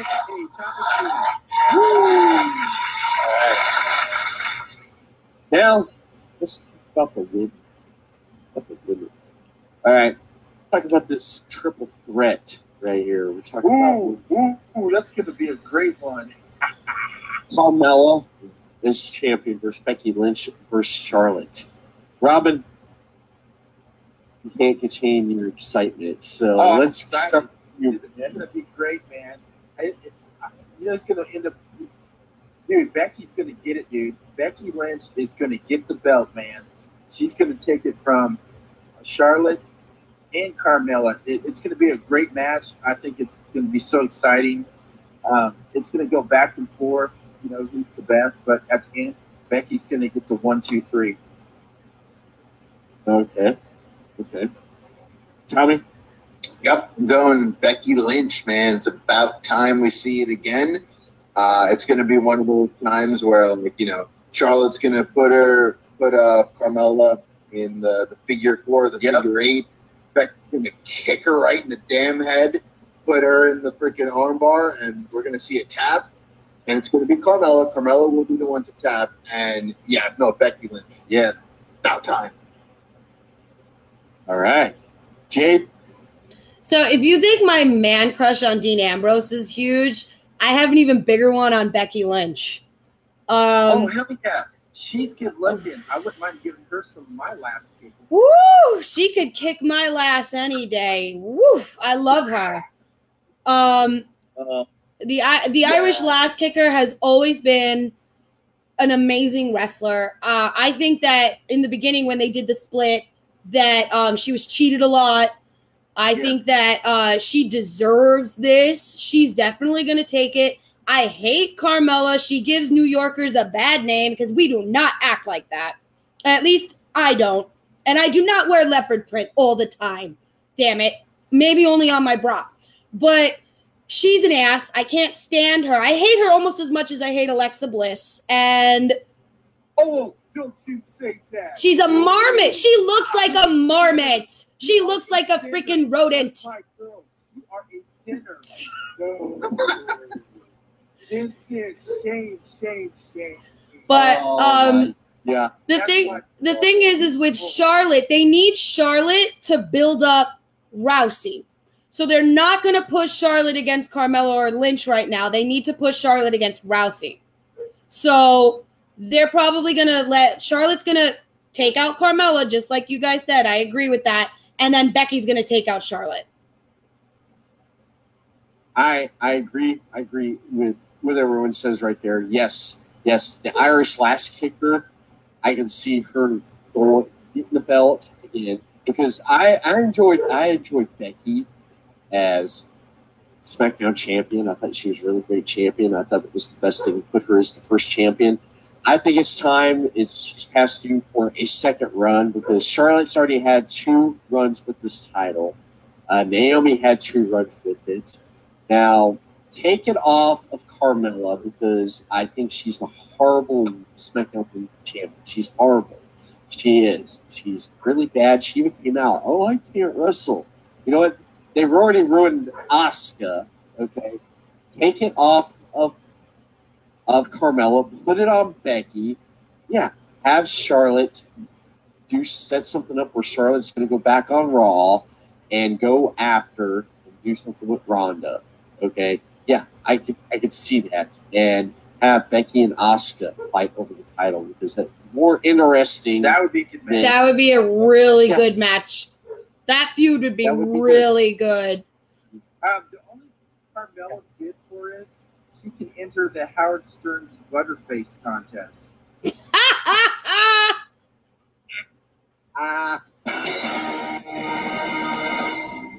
It's true. It's true. Yes.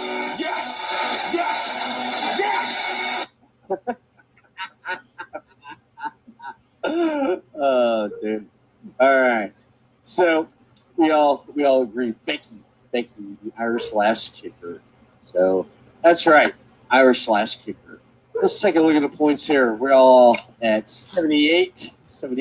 Let's start with Mr. Smooth. Wait, Tommy. I'm looking at the Jade's live stream, and yes, I agree with Jeffrey would said. I wrote it. That's cold. I'm gonna have to put Mr. So Smooth, Tommy James at. I'm gonna put him at 85.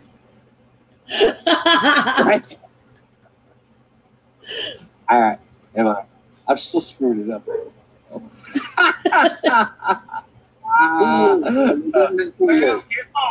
Every day, all day. Yeah. You know who Tommy looks like now with those glasses? What's that? Cesaro.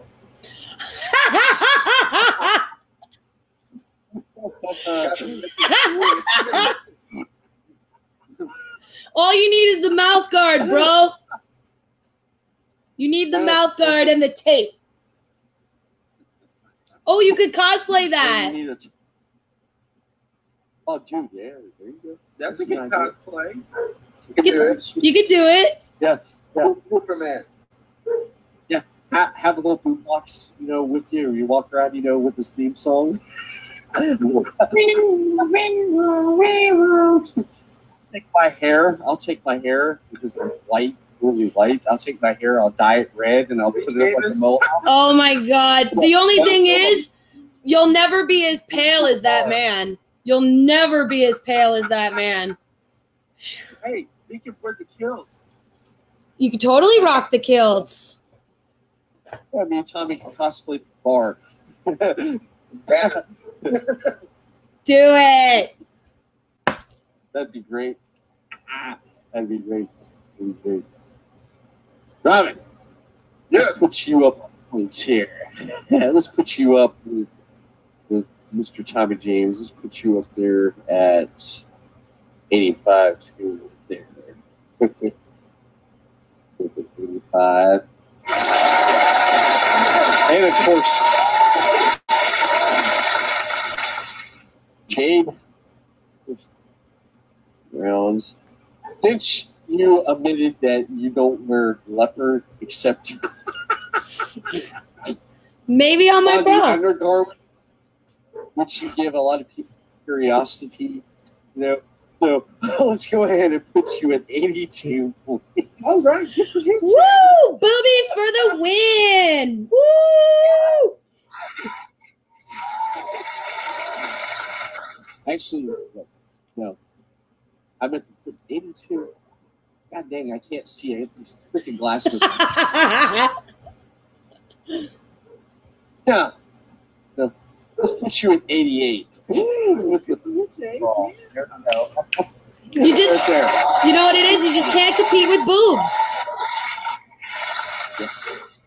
Hey, Everett, now you're looking like Howard Stern when he takes his glasses off. We can't barely see. You're like, yeah, I'm Howard Stern. Hogging up there. All the glasses are Jade. I kind of feel like I should go get a pair of sunglasses just to fit in.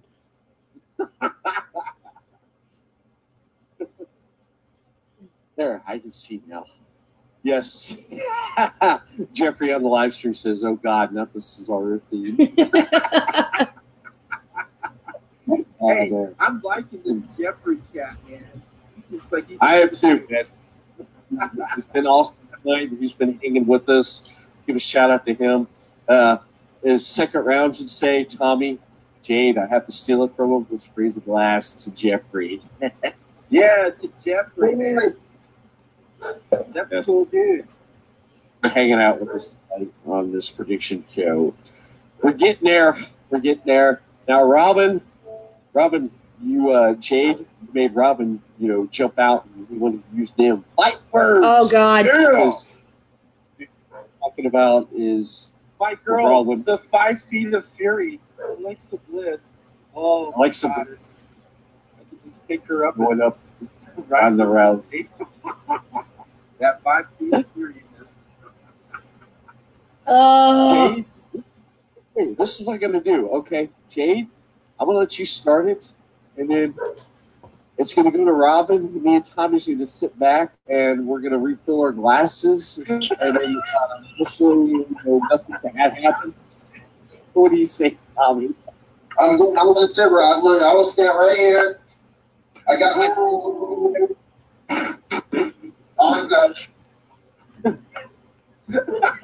Hey, it looks like Cesaro was like taking a jump in a little twist. Oh my God. Oh my God.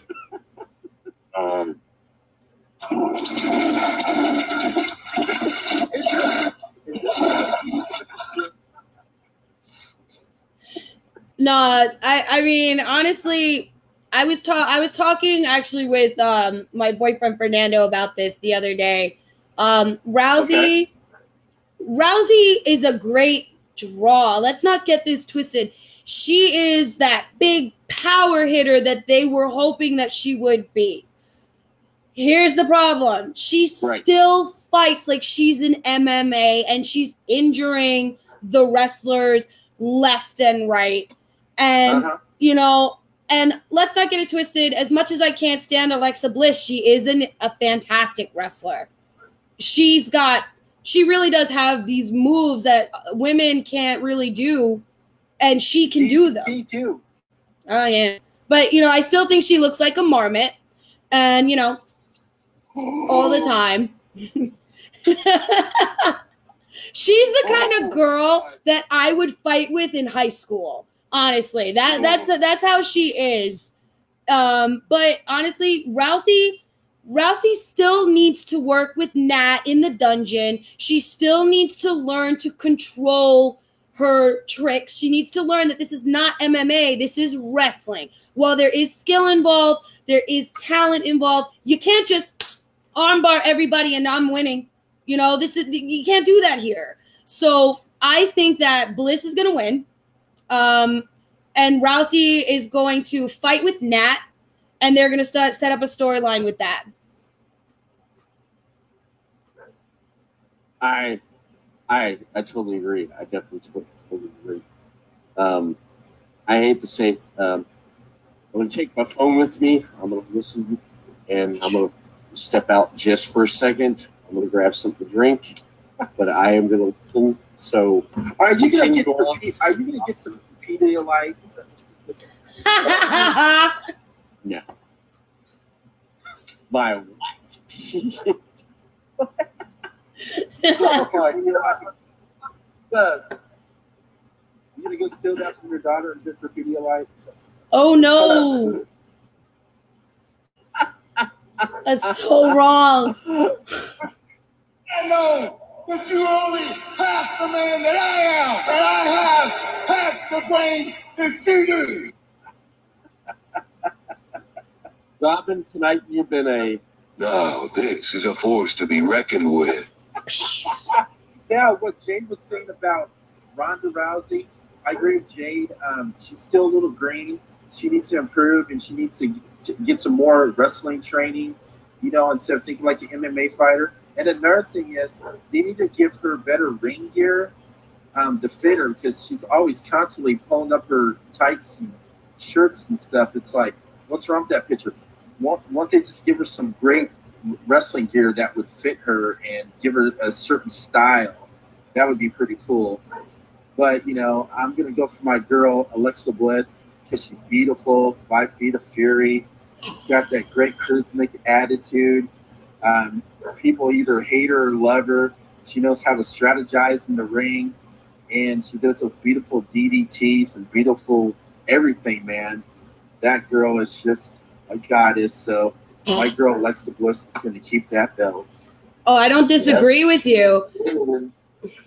I don't disagree with you about keeping it. She is so beautiful, man. She's perfect, man. I'm like 6'1", she's 5 feet of fury. Perfect where it needs to go. Oh wow. Let's not get it twisted. Also, Rousey has been talking about starting a family with her husband. So yeah, her husband's an MMA fighter too, isn't he? Her trainer. Yeah. Oh, it's her trainer. Mm-hmm. I thought he was an MMA fighter too. I think he used to be. He's an MMA fighter. Okay. Yeah. I was wondering. Yeah, but she's been talking about wanting to start a family. So here's the thing. She needs to get pushed and she needs to polish up, but how are you going to do that while pregnant? Oh, that would be pretty hard. But I'll tell you this, you know, they can put her in championship title matches, but they're not going to give it to her for a while. No. Like you said, she also needs to improve on her mic skills. She cannot talk on the mic. No. And she doesn't know how to act to the storyline. She goes, I'm going to get you or something. I'm going to beat you up. Well, there's a bat. She's afraid of bats, so I hope they bring in a bat so that she shits her pants. And another thing, I know she likes Rowdy Piper. I respect the whole thing. She needs to get off that Piper gimmick and come with her own gimmick, man. Well, the thing is he gave her the son gave her the okay to do it, you know. So she's gonna ride that wave until she turns around, makes she doesn't need to make a name for herself. She's already Ronda Rousey, but the problem is she needs to make a name for herself in WWE. That is not where she's that dangerous one that nobody really wants to do a match with, because they know they're going to get hurt, and that's going to screw them in future storylines, and they can't afford that. They really can't. I mean, while the women's division on both SmackDown and Raw are just like becoming incredible, you really need to also understand you cannot have that squeaky wheel in the train. You need to have someone, you know, that if you want to push her, you need to make sure that she's not going to injure your stars. That's the same thing with Nia Jax with her size. She gets over carried away as well and injures a lot of girls too. Yeah. But they also misused Nia. Nia's my girl. I love her. And they misused her for so long. And then they tried a last minute push. And it didn't work. Yeah, I I was listening to everything you guys say. Yeah, but basically, yeah. Ronda, she's still green, of course. You know, I'm not that hard and criticize much on Ronda because she's still learning. This is all new to her still. She's done good, and I'm happy with what I've seen because at Money in the Bank, she did really good against Nia. And then, of course, at Extreme Rules, I mean, she's sitting ringside. Of course, she's going to interfere in that match. That was obvious. Yeah, that was the obvious taker. Of course, you know, someone who can't compete. They're going to show up. You know, for example, No Way Out, Eddie Guerrero getting his championship off of Brock Lesnar because of Goldberg out front that set up that. Of course, I mean, we've seen it before. Now, having Ronda going after Alexa for the title, I believe that in some capacity that I believe Alexa is going to retain the title, and we're going to see Ronda just chase after this title.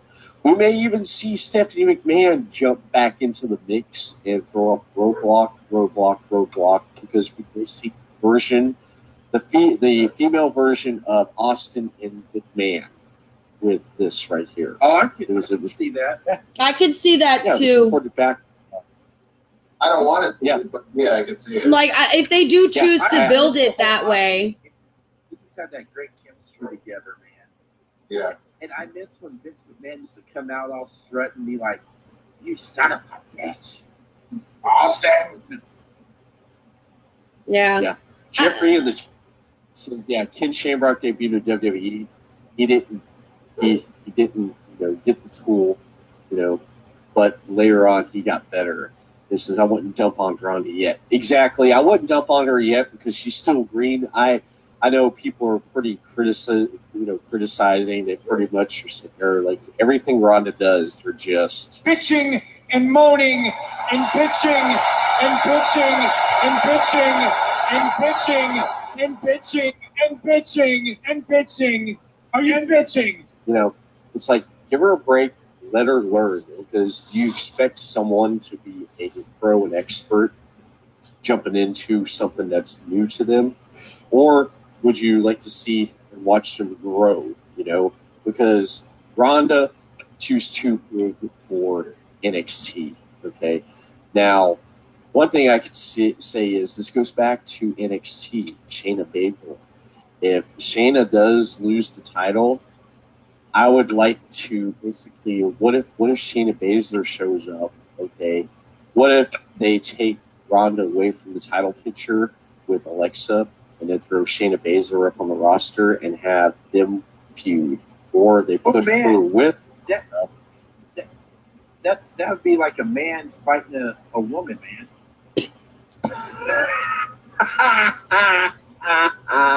Wolfman's got nards. Dude, won't you she's a man, won't you just put her up against like Braun Strowman or Brock Lesnar? She's better off with that. She doesn't need to fight women. Yeah, but the other thing is then if you go with that logic, you would think that they would be trying, because aren't they also in talks of trying to take the 4 horsewomen of MMA and bring them in to become the 4 horsewomen of the WWE?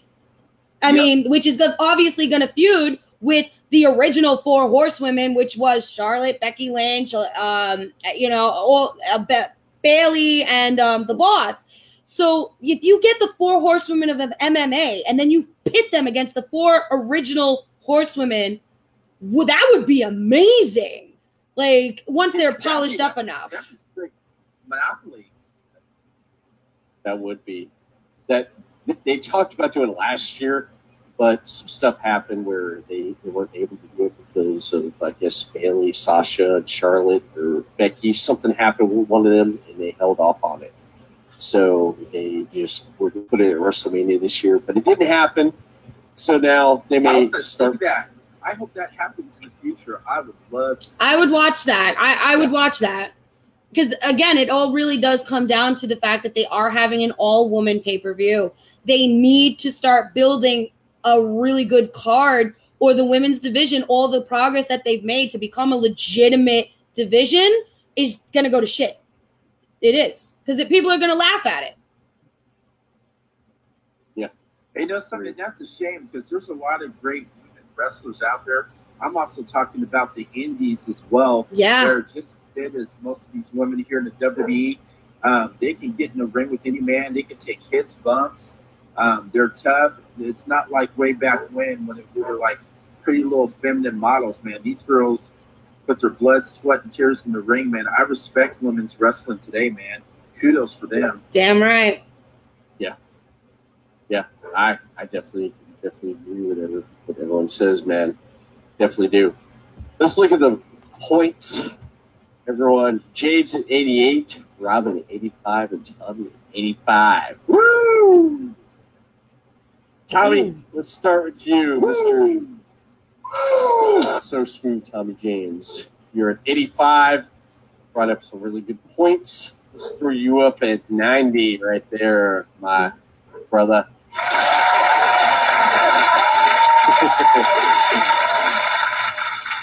Robyn pulled up really good points too. Mr. Larry King of Wrestle Talk. Dude, I still love some Tommy James, man. If I was over there right now, I'd be rubbing that beautiful head for some good luck, man. Girl.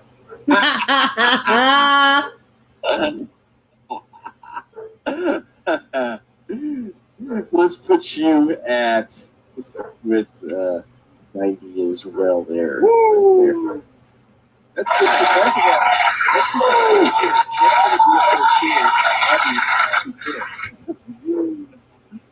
And Jade. Since I'm sorry, Robyn. Since Jade, don't you be knocking my woman, man. I'll get a plane ticket, come to Florida, shine my tooth, and shove it up your little Florida white ass. I'm in New York.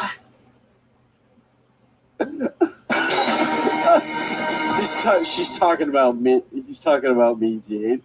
Oh, okay. I'm like, I'm in New York, bro. Bring it. Nothing bad to say about you, girl. I like you. I'm talking about that. Yes, talking about me. Jade, I'm going to put you at 95. Ooh.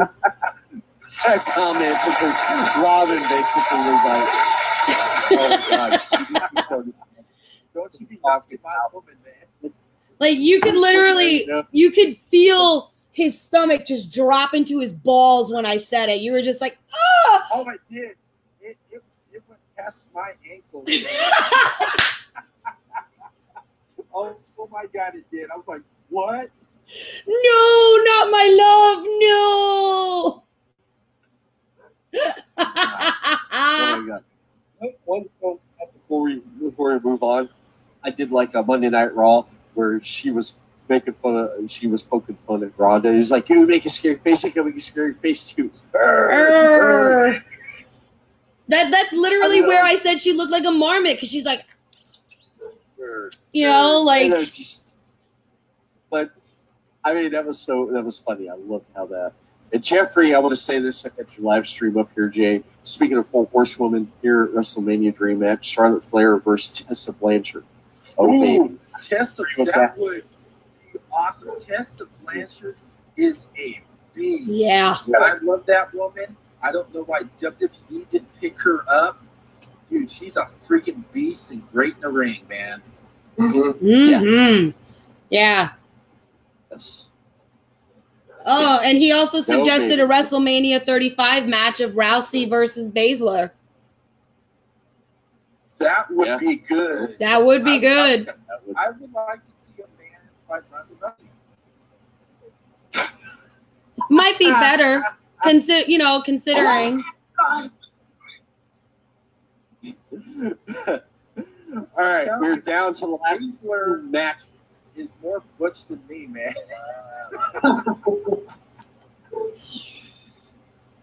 Her crap has more muscles than yours. Oh, exactly. Seriously, you know something? Her penis is probably bigger than mine too. They come out her turds flex more than mine. But the good news is even though her dick may be bigger than yours, her balls are smaller from all the steroids. Yeah.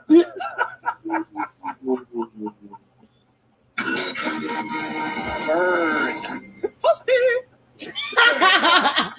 Bam! All right. Damn. Tommy, Robyn, we basically got a 33 and a third chance. Right? We have a lot. There it goes. Big top of pump.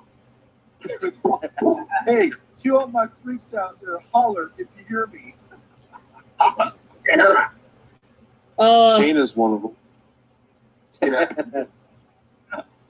WWE Championship match. AJ Styles. We're down to the two titles. AJ Styles, champion, going up against Joe. Tommy, what's your thoughts on this? Ooh. It's a goodie. It's gonna be a great match. I'm really excited. We have seen it before though, but they never disappoint. My man Samoa Joe, he's just here just to be there right now. His promo work has been fun. It's been almost to perfection. Yep, I want to see him win the belt so fucking bad, but it's just not gonna happen. AJ's gonna keep the title. Sadly, it's getting a little boring now. I guess it's because of my Nakamura thing. I wanted him to win the belt. You know, Robyn, I did. I wanted Nakamura to win. I wanted to see it happen. AJ's boy. I want to change. I want to see something happen. Give me something new. Give me Joe winning the belt. Is it going to happen? No.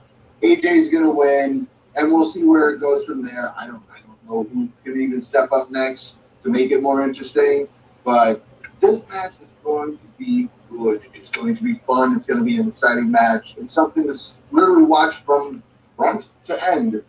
So I'm thrilled. I can't wait to watch it. Yeah, I definitely am. This is one match I definitely do want to see on the card next to Rollins Ziggler. Yes. Robyn.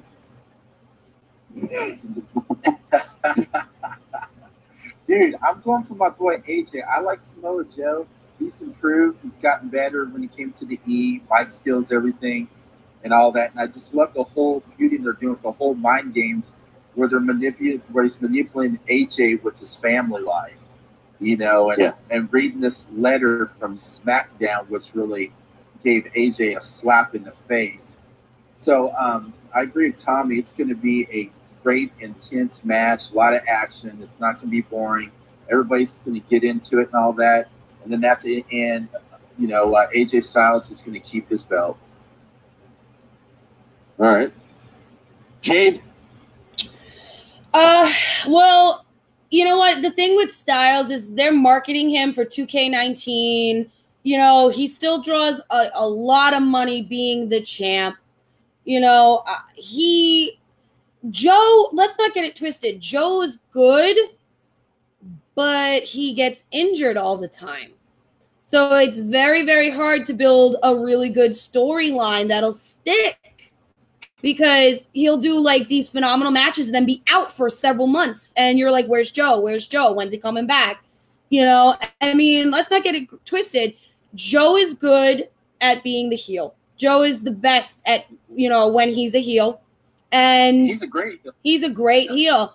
But my whole thing is they're not going to give Joe the title because they're going to need him to play enforcer for if, you know, Stephanie McMahon and Triple H do start getting more involved. I think he's going to start getting involved into that storyline a little more, honestly, if they do start, you know, bringing that back. But I think AJ's going to retain. He just brings in way too much money, and they're pushing the 2K19 that's coming out. And it's just smart marketing to keep him the champion. It may be boring to us, the fandom, but it's marketing wise, it's the better way to go. And plus it makes the casual fan happy. Yes. Mm-hmm. But Styles, I also think, is going to be breaking Punk's record for the longest reign. And I agree with Jeffrey by saying that. I do too. And listen, I don't care what anybody says he can hate on him. I still love Punk, and I wish he would come back to wrestling. I got to meet him. Yeah. I've met him too. Twice. He's so nice in person. Like you'd think he was a dick. He's not. I know people be saying that, and I always, well, no, he's not, because I've met him a couple times. You know who else is nice I've met too is his wife, AJ Lee. She was there too. She's such a sweetheart. She complimented me on my cosplay. I was like, oh, she likes me. That is another girl. That's like wearing those short jean shorts and skipping down that wrestling ring.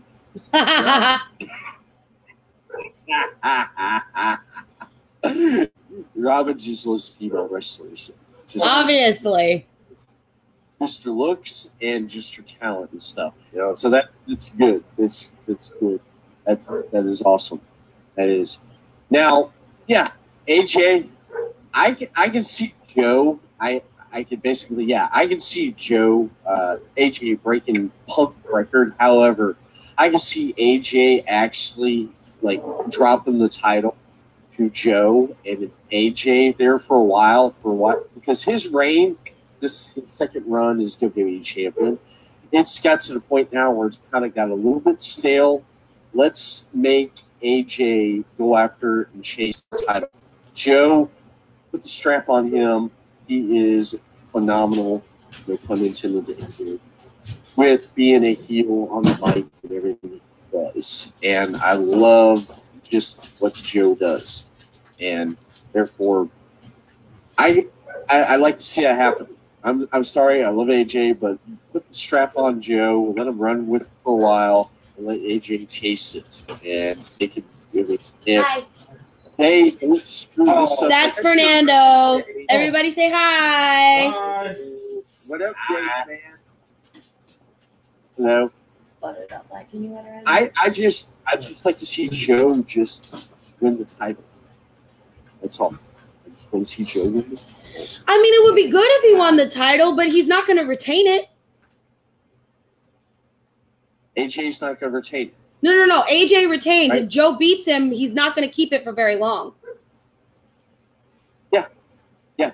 But, you know, they can play hot potato with it for, I want to see Tommy James get in a ring and wrestle Samoa Joe for the title.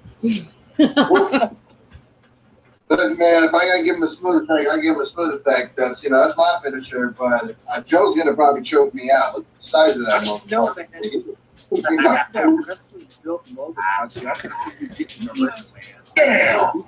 Hit me in my damn face, choke me out. I mean, I don't know. I'd love to fucking get in the ring with Samoa Joe though, just to be like, hey, here's Samoa Joe, and then I get kicked in my face.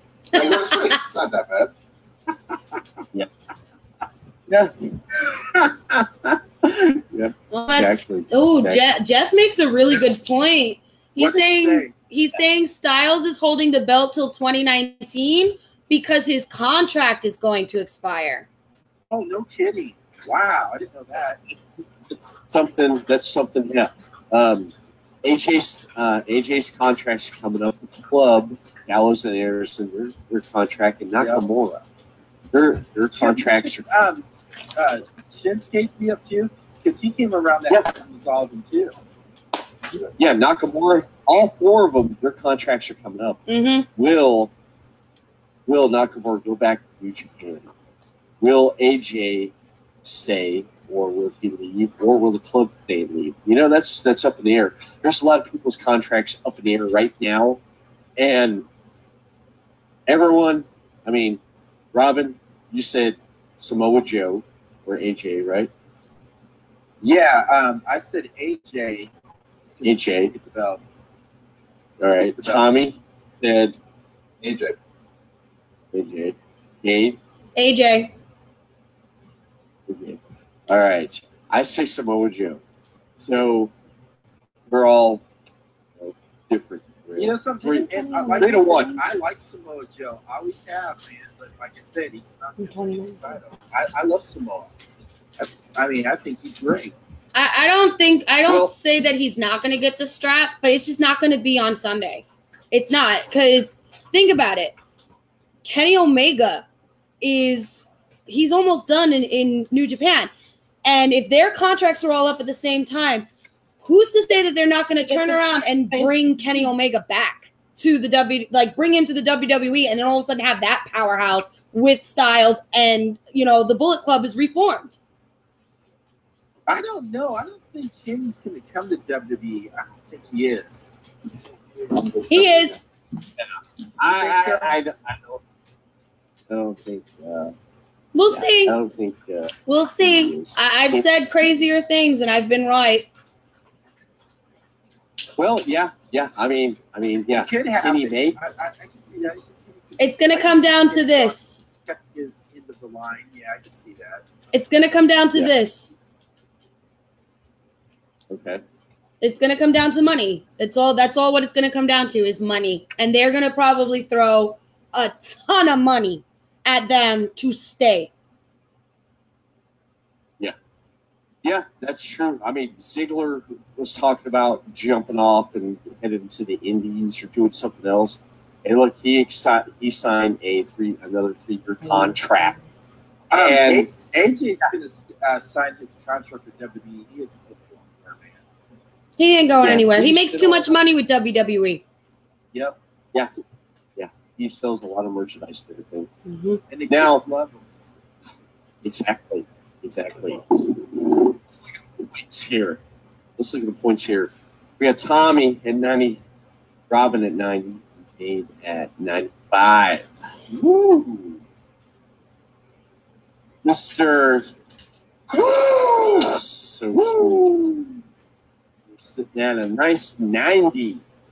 This puts you up at 100 right there. Woo! Let's break these triple digits, shall we? The Larry King of WrestleTalk. I love saying that. I don't know why. I'm no Larry King, but okay. Butter, go about the caddy. Oh, would Get her. I call you the Conan O'Brien, or what? The Howard Stern of wrestling. As long as you don't call him the Jimmy Kimmel, I don't think he's going to be mad. Jimmy Kimmel, screw that guy. Exactly. Because, he needs more cowbell. He's a snowflake. Screw him.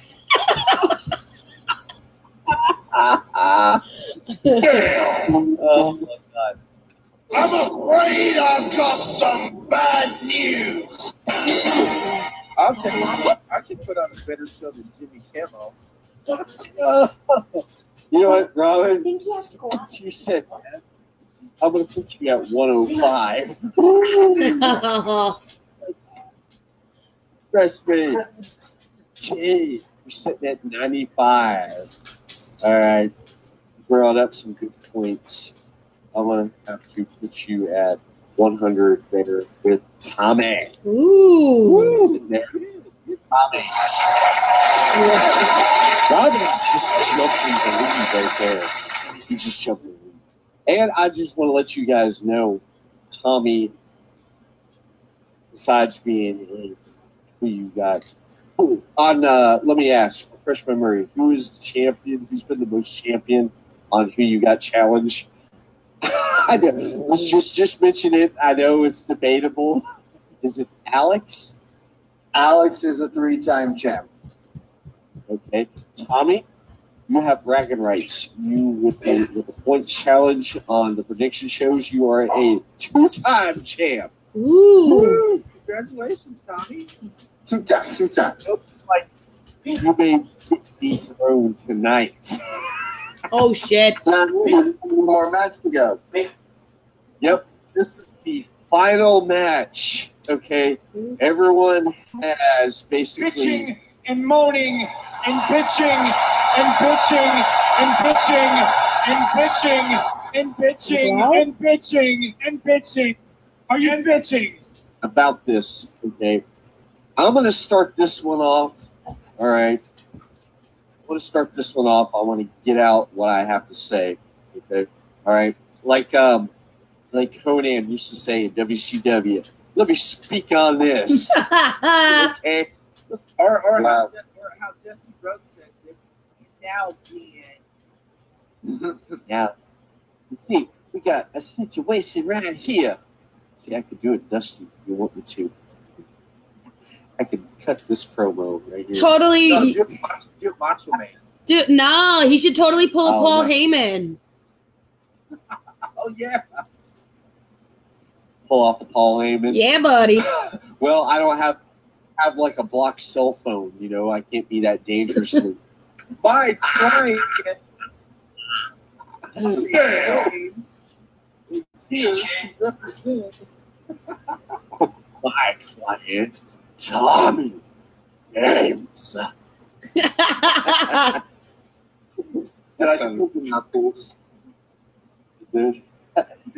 Now, let me just speak on this like Cody would say back in WCW. Okay, there's been a lot talking about this. A lot of people do not want to see this match right here, okay, for the fact that Vince has a hard-on for Roman because he wants him to be next John Cena. You know, Kevin Dunn sitting in his production truck. I love my show for Roman. You know something? I could care less about this match. This match could just blow. Yeah. And blow. And blow. And blow. A lot of people have already predicted the outcome of this match of what they think is going to happen. Okay. I'm going to throw two scenarios out there on this.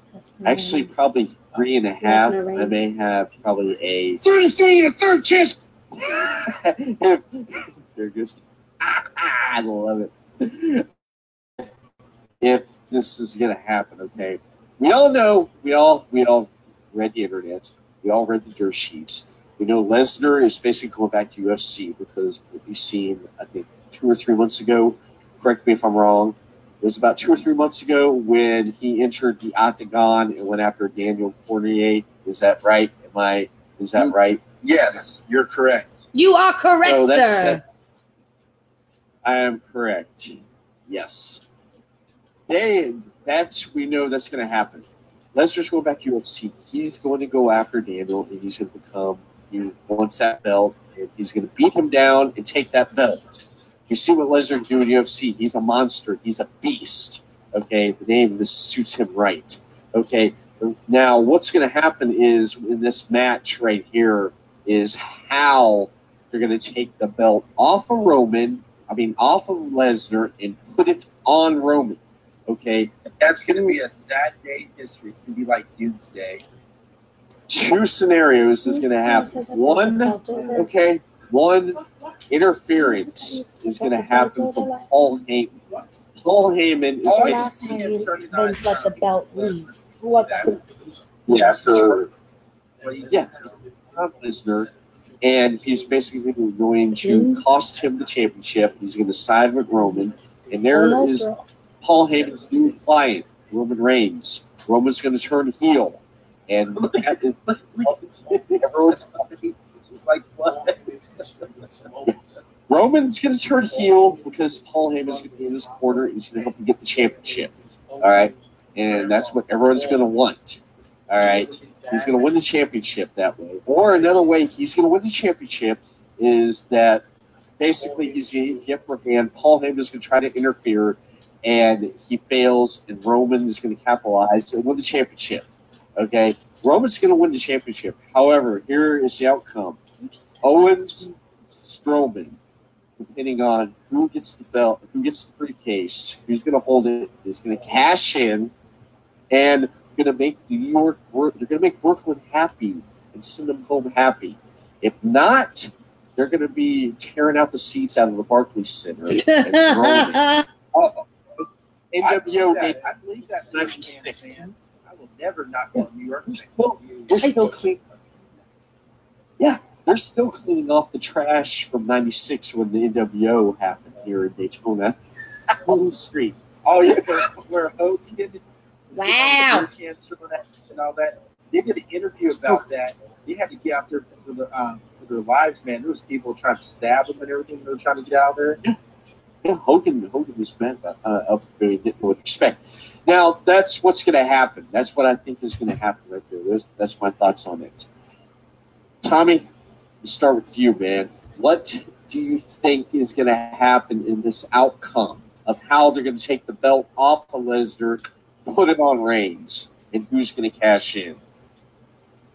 All right, so I'm thinking that Brock Lesnar is going to beat Roman Reigns. After he beats Roman Reigns, he's going to tell Paul he doesn't need him anymore. Paul's going to say, that's fine, because I have a new client in the Money in the Bank man himself, Kevin Owens.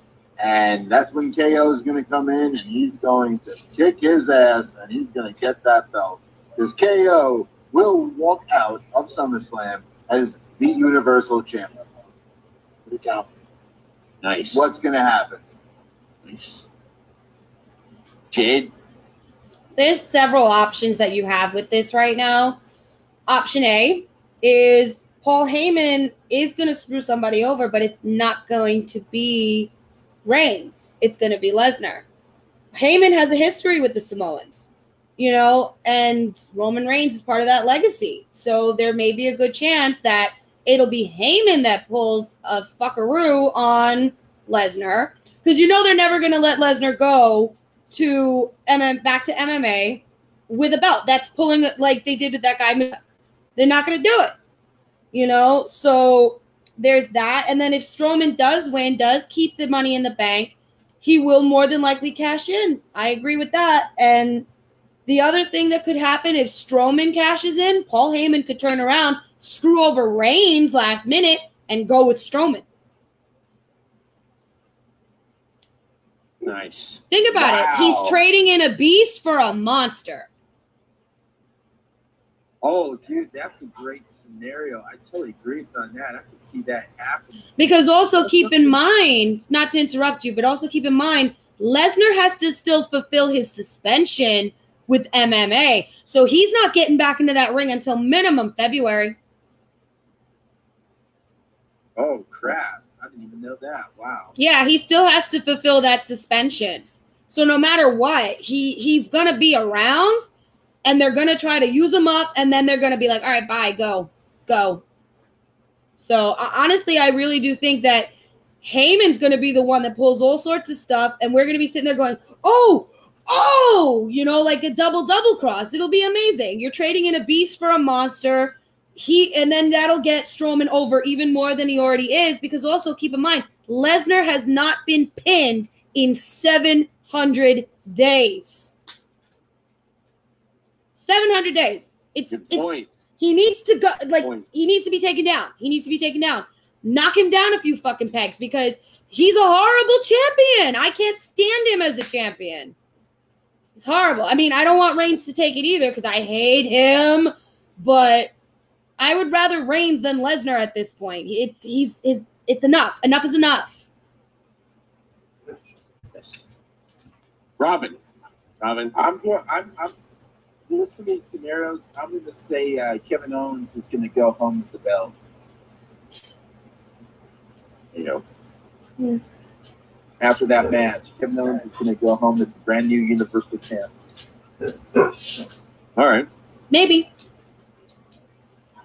All right. Tommy, Robyn believe KO is going to walk out of Brooklyn, out of the Barclays Center with the Universal Championship. Jade believes that Strowman is going to. Well, man, this is pretty good. And like I mentioned before, it's gonna end up on shock factor for the fact that, yeah, it's a factor on who's going to get the title and who's going to walk out with the title. And we all agree that Lesnar's not going to walk out with the title. Jeffrey, on your live stream, Jade says, yeah, Strowman cashing in on Lesnar, not bad. And he don't blame Lesnar, he blames Vince. And he would rather watch Dave Arquette winning championship than the Reigns on the Lesnar version. Ooh, that's a bird. Yeah. All right. Now, yeah, there's so many scenarios. I would like to see David Arquette champ again. WCW. Let him be the Universal champ. He's already been WCW heavyweight champ. Why not?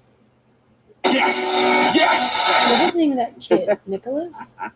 The kid Now, that Strowman had as a yeah, tag there's team? so many scenarios. The only thing we can do is sit back Sunday and watch and see what happens. That's all. That's all we can do. All right. Now, let's get to the final scorecard here. Tommy at 100, Robyn at 105, and Jade at 100. I mentioned Tommy is a two-time power play champion. Will he retain tonight? Jade brought up some really good scenarios and really good stuff. You're there? You're Great, fine. man. Jade Or- is best man. You impressed me, man. Tommy told me you were into wrestling. I didn't realize how much you kept up with wrestling, and you impressed the hell out of me. Oh, she impressed Jade? all of us.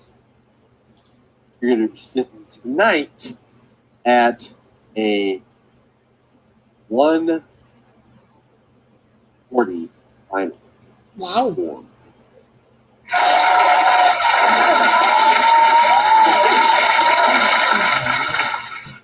Mr. Robyn Neilson, you sitting at 105.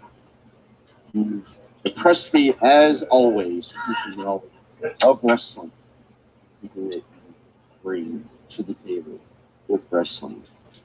You sitting a pertinent 139 tonight. Ooh.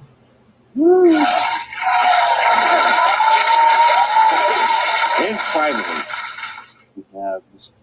Bruce. Let's do it one more time, ladies and gentlemen. Woo! Woo! Tommy James, you're sitting at 100. Will you tonight walk out as a triple power ELS power play champion? This is better than I Good stuff. All right, everything you brought to the table. I am happy to say that Mr. So Smooth Tommy James, you are sitting at a nice 100 and 39 points with Robyn. Ooh. Jade. Well, no, Jade and Robyn. Jade, I said 140. Why are you at 139? I've been drinking too much tonight. Jade is at 140. Ooh. Jade, the new power play champion. She brought it tonight, man. She brought it. But New York, Tommy, you're from New York. Jade's from New York. New York brought it tonight. You guys brought it tonight. Woo! Give you guys a round of applause. You guys impressed me. Thanks. Yeah. You got Yes. that. Why do you think Tommy started talking to me in the first place? Besides what I was wearing, yeah. Because he knew that I know my shit. Oh my God. Tommy, no hard feelings, man. No hard feelings. Jade brought some good. You were. I'm sitting there. I'm like, Tommy, man's bringing it. You're bringing it. You bring it all the time. In the last 3 months, done prediction shows with me. We did it with my nephew. We did it with Robyn last month, and this month he brought it. So therefore, you bring it all the time. You bring it all the time. In New York, both you guys, you and Jade, are both New York. New York brings it, man. Robyn, man, New York brings it. And, of course, SummerSlam, apparently, from what I understand, this is going to be the last time SummerSlam is going to be in New York this year. Next year, they're going someplace else. Yep. You know, for 4 years, SummerSlam in New York, you know, on the East Coast.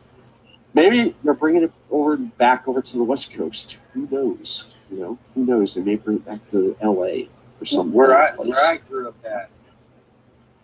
Well, I mean, they have to do something because isn't WrestleMania next year coming to New York? Yeah. So you can't have SummerSlam and WrestleMania in the same state. They won't allow it. Yeah. Yeah, that's true. Next month, what's the pay-per-view we have next? What's announced? Hell in Cell? No. We got to do this again for next month. I don't know. No, isn't Hell in the Cell October? I thought they were talking it's next month. I could be wrong. I'm not They sure. changed some things up. September, I'd say Hell in the Cell, or I would say Backlash. September, I think it is. Might be Backlash. What's that? January Backlash, maybe. I may be wrong. Oh, right. January's Backlash. Okay. You're right. I don't know. I always thought Hell in a Cell was October for some reason. That's Survivor Series. That's Survivor Series. Yeah, Survivor Series in November. October is Hell in a Cell. Yes. I forget what September is off the top of my head right now. Well, I'm on a computer. I got Google. Fact checks. It's funny. I should look it up. Yeah. Hell in a Cell? Right. Okay, what September 16th? They pushed up Hell in a Cell to September 16th. Okay. All right. Okay. All right. Thank you, Jade's man. Fernando with the fact check. Wait, that's right, because they need the women's pay-per-view. That's supposed to be in October. And the 1,000 yes. SmackDown also. Okay. That's true. They talked about that last night on SmackDown. Yep. Real quick here, while we wrap this up real quick, start with Tommy. 1 to 5, SummerSlam. On scale 1 to 5. 3. 3. Robyn? 1. Jade? I'll give it a 2.5. All right. I'm gonna give it a 3. Definitely gonna give it a 3. I want to thank each and every one of you for coming on and staying up this late with me and having a good time. Man, we had a good Health Prediction show.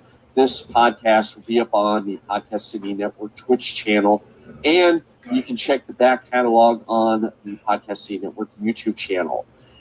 I want to start with Jade. What do you have coming with the podcast, the Feinics Gate? Well, right now it's the countdown to New York City Comic-Con because that's first weekend of October. The New York City edition is going to be there doing their Who You Got challenge. But for me, I'm actually going to be debuting 2 new cosplays and pulling my stunts like I pulled last year, interviewing any celeb who will talk to me. And there goes my dog again, who's excited.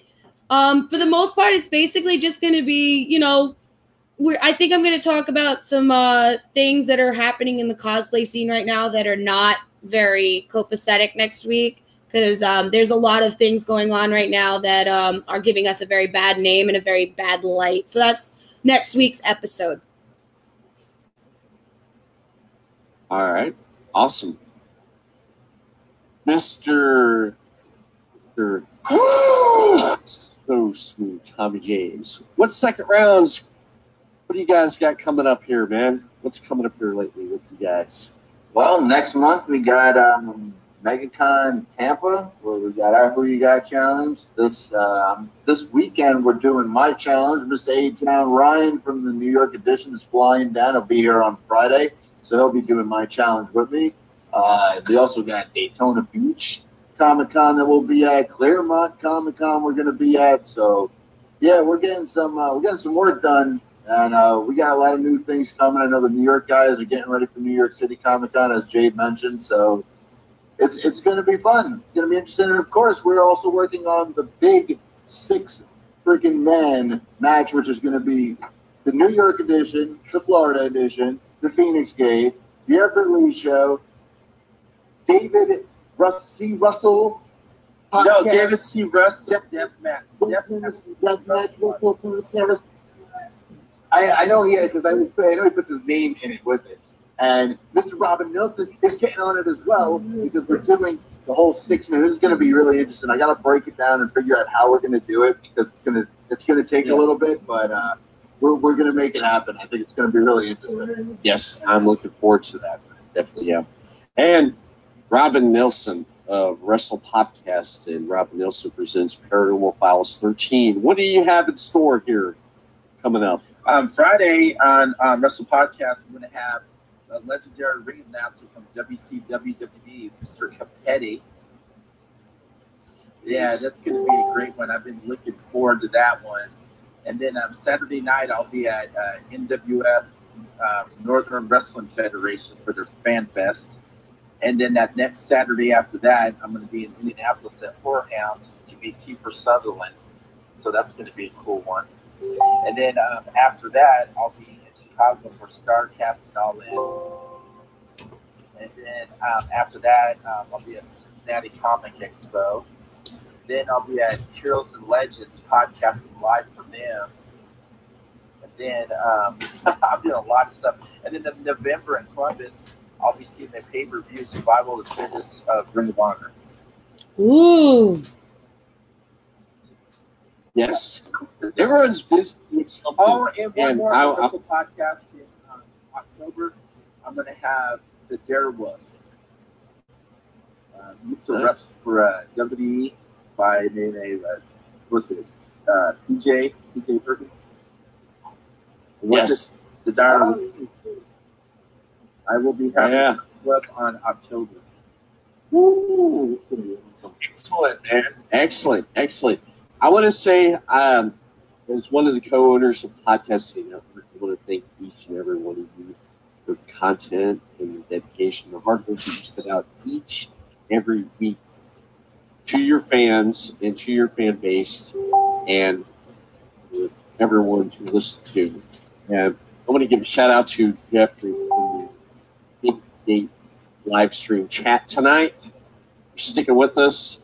And I want to say, catch more Everett Lee on Facebook, search the Everett Lee Show and give a thumbs up. And, of course, on Twitter, at the Everett_Lee. You can find me on the Podcast City Network, along with the podcast, WrestlePopCast, Robyn Neilson presents Paranormal Files 13, and second rounds, New York edition and Florida edition, and much, much more. David C. Russell from Deathmatch Russell Podcast.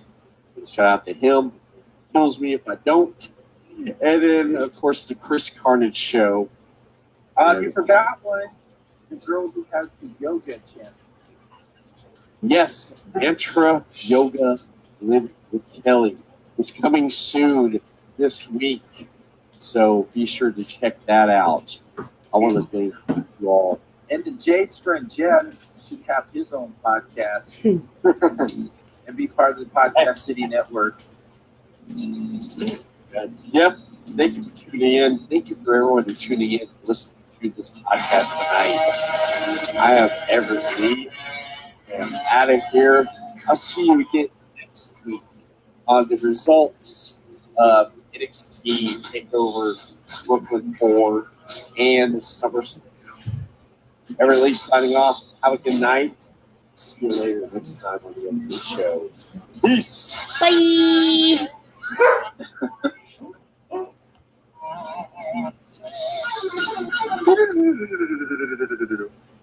Good. I like that. This is Are we still live on your channel? Nope, I turned it off. Let me make sure that it's actually like off. All right.